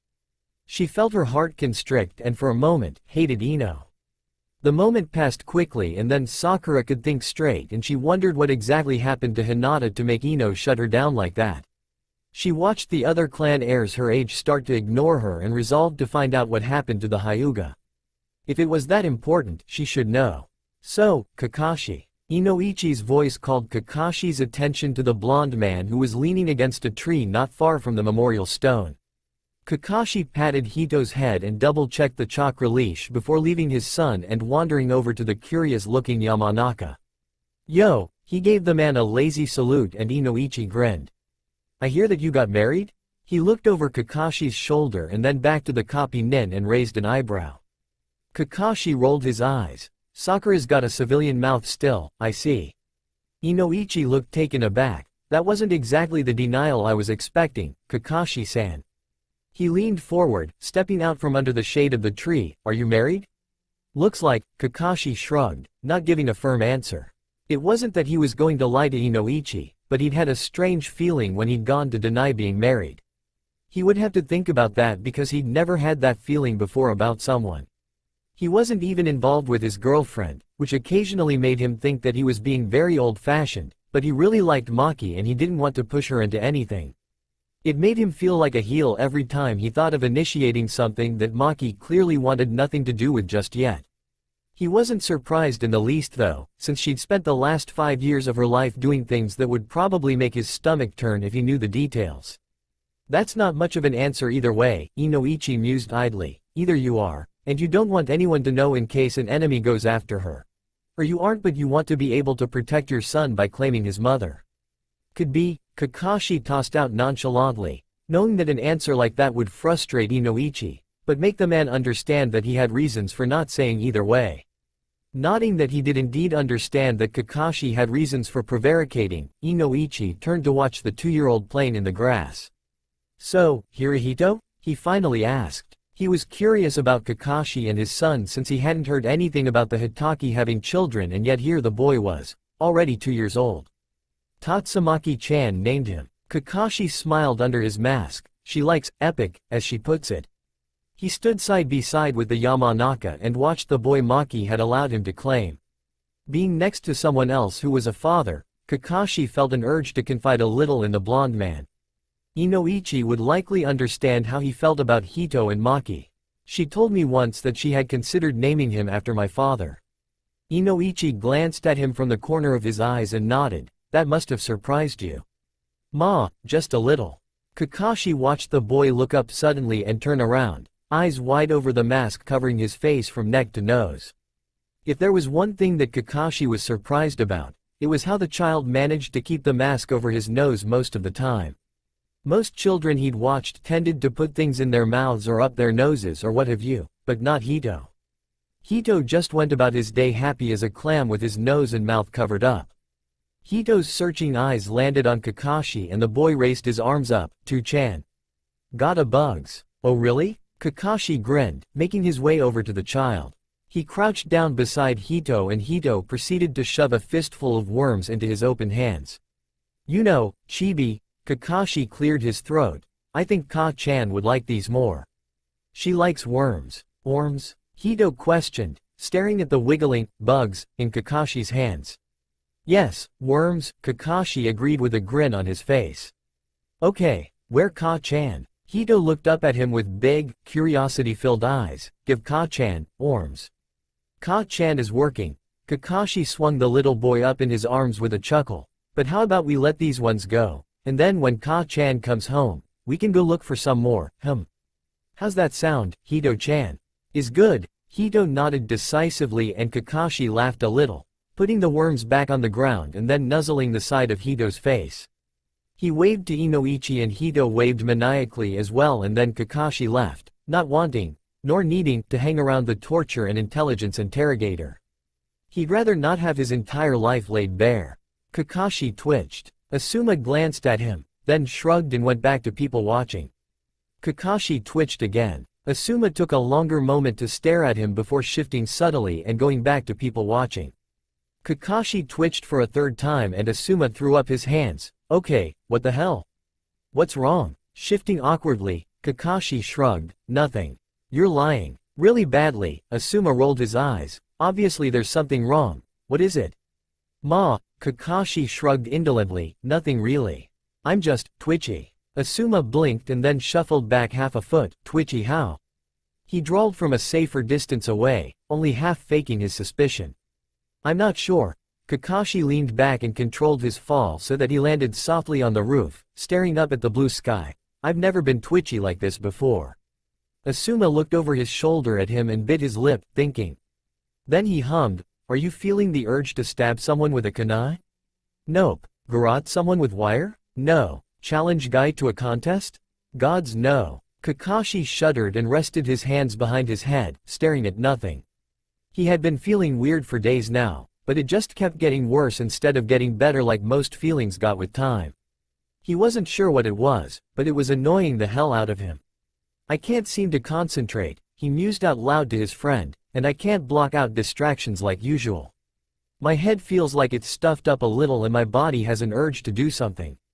Anything, really. Could be mission-related, Asuma shrugged. I mean, you do not know how many times I've gotten the shakes since I took my genin team. I'm used to a lot more adrenaline and excitement. He looked at Kakashi out of the side of his eyes. I'm betting you haven't had this much downtime since you lost your eye. Ma, I had less than 2 weeks before something crazy came up. Kakashi waved a hand, brushing the unstated concern aside. 2 weeks? Asuma looked taken aback. Really? I was 14 when I lost my eye, Asuma. And? Asuma frowned, throwing his hands open. What has that got to do with it? Kyuubi? Kakashi prodded the man. Remember that? That happened just less than 2 weeks after my eye. Asuma's eyes widened and he stared at Kakashi for a moment. Wow. I've learned more about you in the last 6 months than I have in my entire life. He grinned then and nudged Kakashi's foot with his own. Maki-san is good for you, making you socialize like a real person. I'm not a social person, Kakashi rolled his eyes. But you're getting better, the man replied. Kakashi wondered about that. Most of the time he still didn't understand why people reacted the way they did. He thought that everything he did was rather logical, and yet several of the people he called friends still questioned his actions. He had noticed that the questions were becoming less and less as he followed their patterns instead of how he'd rather act, but he still didn't understand why. He supposed that it was just something about people. Maki had told him once that she'd only had to think of it for a moment before she realized why he wasn't neurotic about where his stuff was when she and Hito visited, since he had a mild case of OCD. She informed him in a lofty voice that he held his girlfriend and son in higher accord than his possessions. She then laughed and thanked him by making him supper and allowing him to keep Hito overnight. He'd been very happy that day. And yet he was still twitching. Okay, so lack of adrenaline is definitely on the board for reasons of twitchiness, Asuma mused, leaning back as well. Kakashi eyeballed him and then shrugged. If Asuma wanted to help him, who was he to refuse? What else? Kakashi frowned. What else? What? What other symptoms do you have? When do you get twitchier than usual? Kakashi thought about it. Asuma sighed and started to list things off. Do you get headaches? Is your vision blurry? Do you get twitchy around other shinobi? If so, which ones?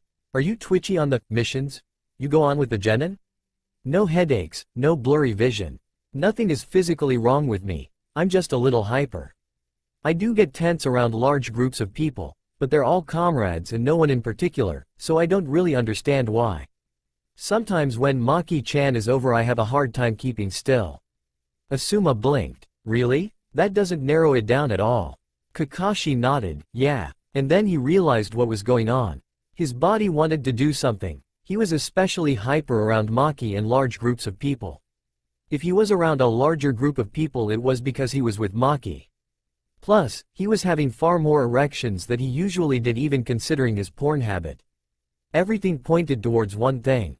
He wanted to have. He was frustrated. He'd never abstained from longer than a month since he'd started having, most of which encounters were one-night stands or liaisons during missions, and now here he was, over 6 months without it. Sure, he'd masturbated, but he hadn't had. He was being polite and gentlemanly and concerned for Maki.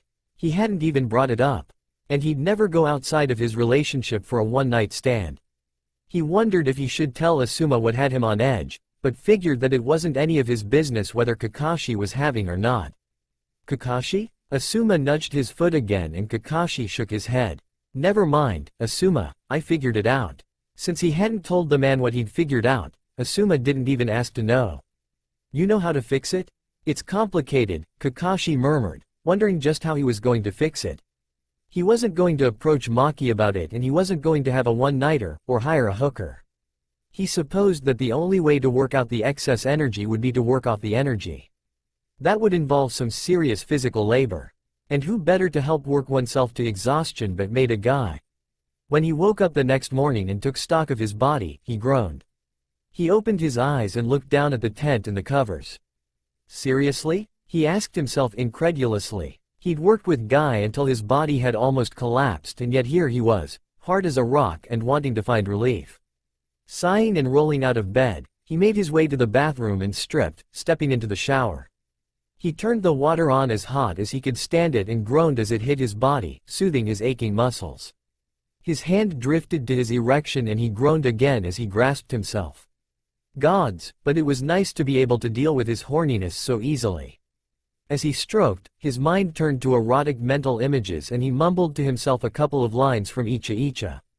As his strokes got quicker and his hand gripped tighter, his mind turned from Icha Icha to his girlfriend and he moaned as he re-saw an image of Maki in his kitchen, barefoot and reaching up to the top shelf with her back arched to get something and the flash of naturally tanned tummy peeking out of her shirt. The mental image twisted and then he saw her in a pair of tight spandex shorts and tank top, her body contorted into some special taijutsu stretch Guy had shown her.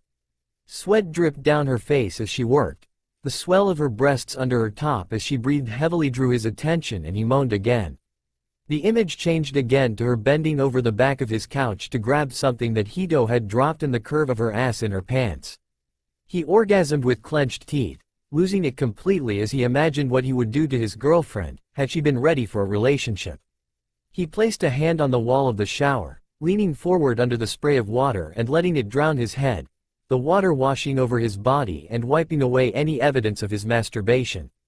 Kakashi felt a little disgusted with himself then, having just masturbated to mental images of Maki, knowing that Maki had been raped and wanted nothing to do with.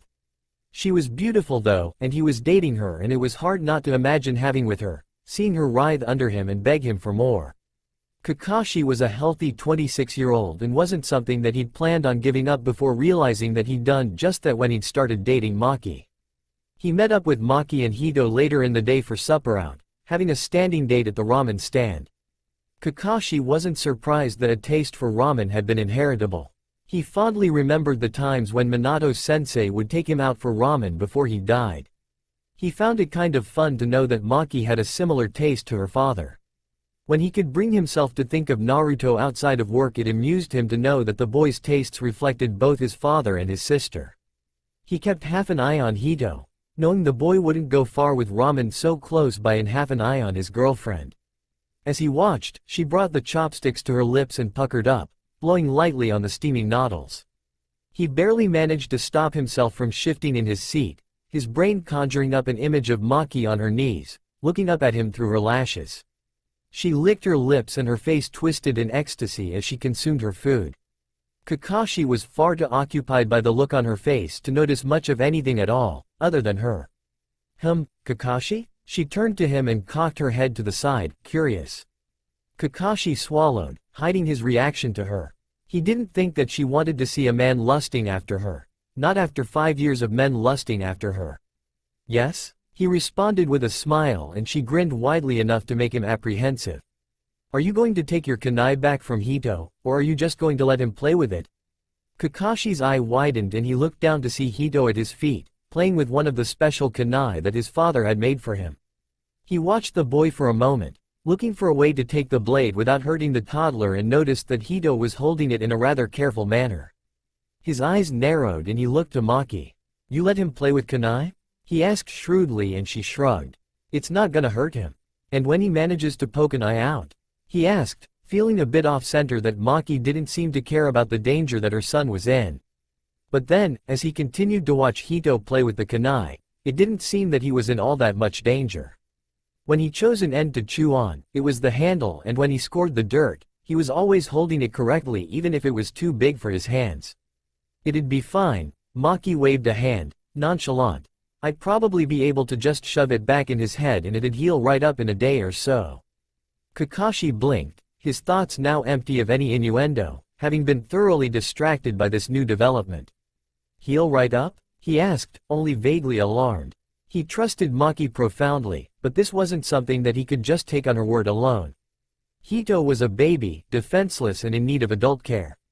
Having Maki sound so careless at what could be a life-changing injury was a surprise. Maki usually tended to be much more concerned about injuries on others than he was. Then again, most injuries that he'd seen on another person, he had been the one to put it there. Yeah, Maki waved her chopsticks negligently in the air, he takes after me. Kakashi nodded slowly, not fully understanding her. Yes, he does. He looks very much like you. She laughed and smiled when she responded, and he heals like me too. Heals? Kakashi sharpened, considering the implications of Maki thinking that she and her son could heal a poked-out eyeball. That was an extensive, and very useful, talent for a shinobi to have. Maki shrugged, sure, she smirked and glanced warily at him. I don't like pain, but if you really want to see, I can show you. No, that's fine, I believe you. I've never heard of a talent like that before. Maki sighed and leaned against the counter, lounging easily, comfortable at the ramen stand. I always used to imagine that it was a bloodline limit, since I'm an orphan, but when I started looking through the registries for bloodlines, I couldn't find anything about one that was centered around self-healing. But you and your son both have quick healing, Kakashi thought out loud, thinking about that. Occasionally, though very rarely, did a new bloodline pop up, but it had happened before. Minato hasn't been known for being a faster healer than anyone else, though Kushina had been prone to shorter hospital stays than anyone else Kakashi knew. Maki wasn't related to Kushina though. Then again, he now could clearly recall how Naruto seemed to never run out of energy or chakra and he never had bruises or broken bones or cuts and scrapes. Perhaps it had been something recessive in Minato's genes that had become dominant in his children? Not just quick, Maki grinned widely and with a speed only learned from Guy, shoved one of her chopsticks through her hand. She grimaced and licked the blood away, leaving the thin piece of wood in her hand. Kakashi stared at her in horror. She grinned again and grasped one end of the chopstick, unnaturally fast.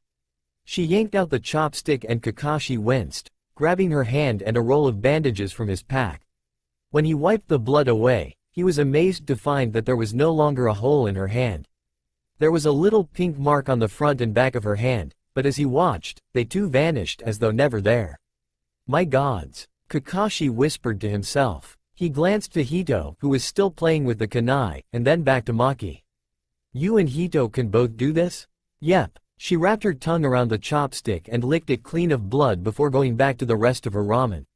He was suddenly unsurprised that she let her toddler son play with sharp objects. Okay, Asuma stood before his team. I already have our mission for today, so we don't have to go by the missions desk. There was a yay from Choji, a fake cheer from Ino, and a mildly excited, limp wave from the boy laying on the table on his back. Well, Asuma-sensei, what are we doing? Yamanaka Ino stood beside the picnic table with her hands on her hips, running errands? Retrieving groceries? And why are we working on a Saturday? Something a bit more important than that, Ino-chan.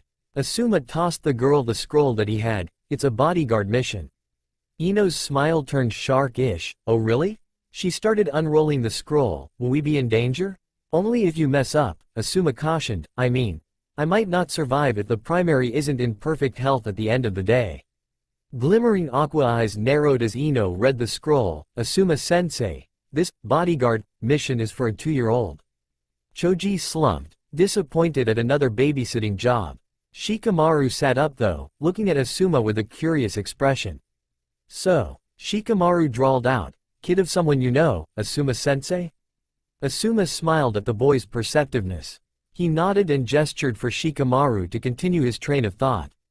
You said that you might not survive, so, the parent of this kid is Junin. Asuma nodded again. A highly placed Junin. Another nod. Correct, Shikamaru-kun. Asuma patted his pockets and then swore under his breath. Maki must have filched his smokes when she'd passed him earlier in the morning in the hallway.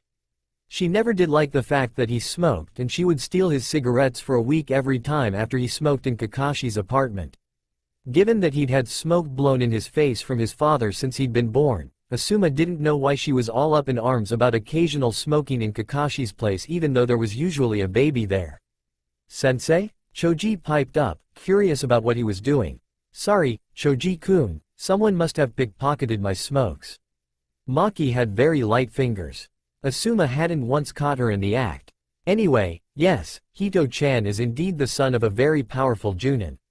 And a surprising bubbly Chunin, but it's Junin I'm worried will castrate me if Hito-chan gets injured. Shikamaru and Ino shared a look and Ino's eyes practically lit up on fire. Hitaki-san's son. We're going to be babysitting Sharingan no Kakashi's son? The bearded Junin sensei nodded. Yep. Wait, Ino raised a hand. Are we going to be babysitting Sharingan no Kakashi's son in his own apartment? She looked at Asuma and Asuma felt a little like cowering away from the intensity. Yeah, no. I don't think so, Genin-chan. Kakashi spoke up from behind the team and all three genin whipped around so fast that Asuma feared whiplash. Shikamaru was the first to speak up. Hitaki-san? There was a toddler in his arms and a blonde woman holding one of his hands. Said toddler was wearing a mask that matched the color of his shirt, and when the morning sun caught his hair in the right light, it turned from gold to silver, seemingly flickering from his mother's color to his father's. Hey, Kakashi nodded to Asuma and set Hito down. We need a day to ourselves, and Asuma volunteered to watch Hito. And Kakashi wasn't lying. What Asuma was sure that Kakashi didn't know was that the Sarutobi was trying to impress Kurenai by showing off his ability to care for children. What Asuma didn't know was that Kakashi knew he had a crush on the genjutsu expert, and after talking it over with Maki, they decided that they'd allow the man to show off a little with Hito. They did trust him, after all. What about the daycare? Choji piped up, interested. The daycare had been his family's idea after all, so he knew all about it and what it was used for. Shut down for 2 days. Maki spoke up, coming more fully into the genin's view, and Ino gasped at the woman. One of the children came in with the chicken pox and now Mito-san has to disinfect the entire building. You're so pretty, Tilda. Ino gushed, interrupting Maki. Your eyes. And your hair. Maki blushed and laughed. Thanks. She leaned towards Ino a little. You know, you're the first one to say that to me in a long time. Kakashi cocked his head to the side. I told you I think you look beautiful, he murmured. Yes, dear, she patted his arm absently, attention still on Ino. Are you one of the genin that will be watching Hito-chan today? Yes, ma'am. Ino tucked her arms behind her back and scuffed the floor with one of her sandals. I'm Yamanaka Ino. It's very nice to meet you, Ino-chan. You may call me Maki, if you wish. Maki smiled indulgently at the 13-year-old girl, and Ino blushed even harder. Yes, Maki-san. Asuma was startled to realize that Ino had a tiny case of idolization going on with the blonde Chunin woman. He wondered if that would do some good for Ino, having someone like Maki to look up to. He decided that it couldn't hurt and smiled at his team, proud of them. Ka-chan? Tu-chan? Hito clutched tight to Kakashi's pants and both adults crouched next to their son. Hey, Hito-chan. Maki threaded her fingers through his thick hair and hugged him. Asuma-ji-san is going to watch you today, yeah? Asuma-ji? Hito mangled Asuma's name a bit and Kakashi grinned behind his mask. Yes, Hito-chan. You'll be good for Asuma-ji-chan like you are for Kurenai-ba-chan? Hito's blue eyes sparkled up at Kakashi and the boy nodded. Yes, Tu-chan. Very good. Kakashi hugged the boy as well when Hito's thin arms encircled his neck. When the parents had finished their goodbyes to Hito, Asuma made his way over to them and let Hito take his hand. Hito looked up at him with wide eyes and Asuma couldn't help but smile back. Anko was the most serious that Kakashi had ever seen her when she appeared out of nowhere, striding towards him as though she were on her way to her own execution. Kakashi, she stopped before him and he looked her up and down lazily. Whatever it was that she had to say, it couldn't be that important because Kakashi only truly cared about 2 things in the whole world. Maki and Hito. And they were at his apartment, safe. He hummed at the woman and rolled his eye in her direction, looking away from the rather risque novel that he was reading. Tatsumaki is my friend, she eyeballed him, and I have very few friends. He nodded, knowing what she was getting at. He had the same problem himself, yes? I need to know if you're jerking her around or not. Anko set herself in a confrontational stance and Kakashi was surprised enough that his book dropped from eye level to his chin. He stared at the blue-haired woman and she growled, "Oh, come off it. You know exactly what I mean by that." "I really don't," he murmured, and she stomped her foot in mock tantrum. "Are you jerking Maki around? It's not that hard of a question to answer." Kakashi fully lowered the book and stepped off the side of the road, jumping up to a relatively quiet rooftop. Anko followed closely. Now, he tucked the book into his weapons pouch. "What exactly do you mean by jerking her around?" Anko stared at him for several moments and then her eyes widened. "You really don't know, do you?" She got a raised eyebrow from Kakashi in response and then she sighed. "You don't, you socially retarded asshole." Kakashi paused at that and then half smiled. Yes, I am socially incompetent. I can fake it well though. And that's the problem. We think you know what the hell you're doing when you don't. Anko tapped her toes, crossing her arms over her chest. It was a nice chest, but not attached to as interesting person as Maki's chest was. Kakashi. Kakashi looked back up to her face and saw her deep scowl. Yes, Anko-san? Anko took a deep breath to calm herself and centered herself. Kakashi, you are living with the woman. You are raising a child with her. Do you plan on staying with her, exclusively? Kakashi blinked and then nodded. Yep. ARRG. You piss me off. Anko stomped the roof and almost pouted. Listen up, asshat. Hirohito loves you. Kakashi smiled, a warm feeling in his chest. It made him giddy sometimes that Hito thought of him as his father. Not only does Hito love you, but Maki loves you too.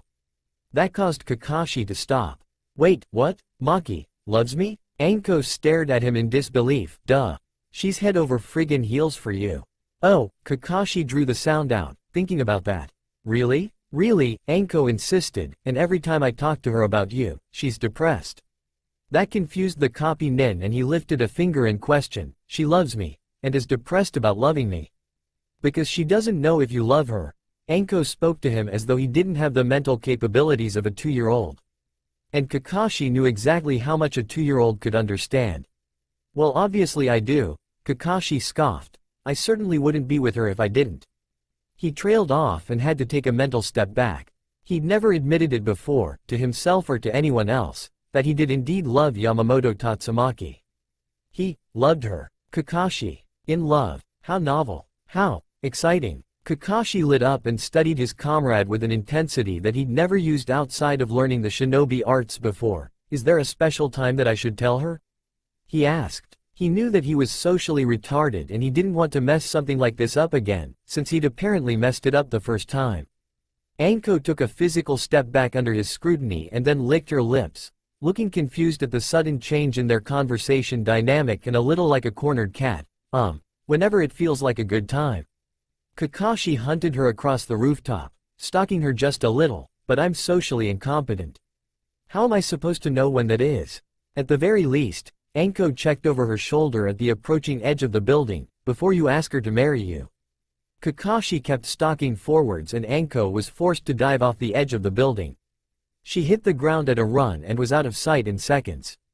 Kakashi stood at the edge and rocked on his heels, thinking about the last thing that Anko had said to him. Ask her to marry him. It was probably the most perfect idea ever presented to him. Now all he needed was to find a ring. That's all for now. If you want to see next part, then please like this video and subscribe my channel. Thank you.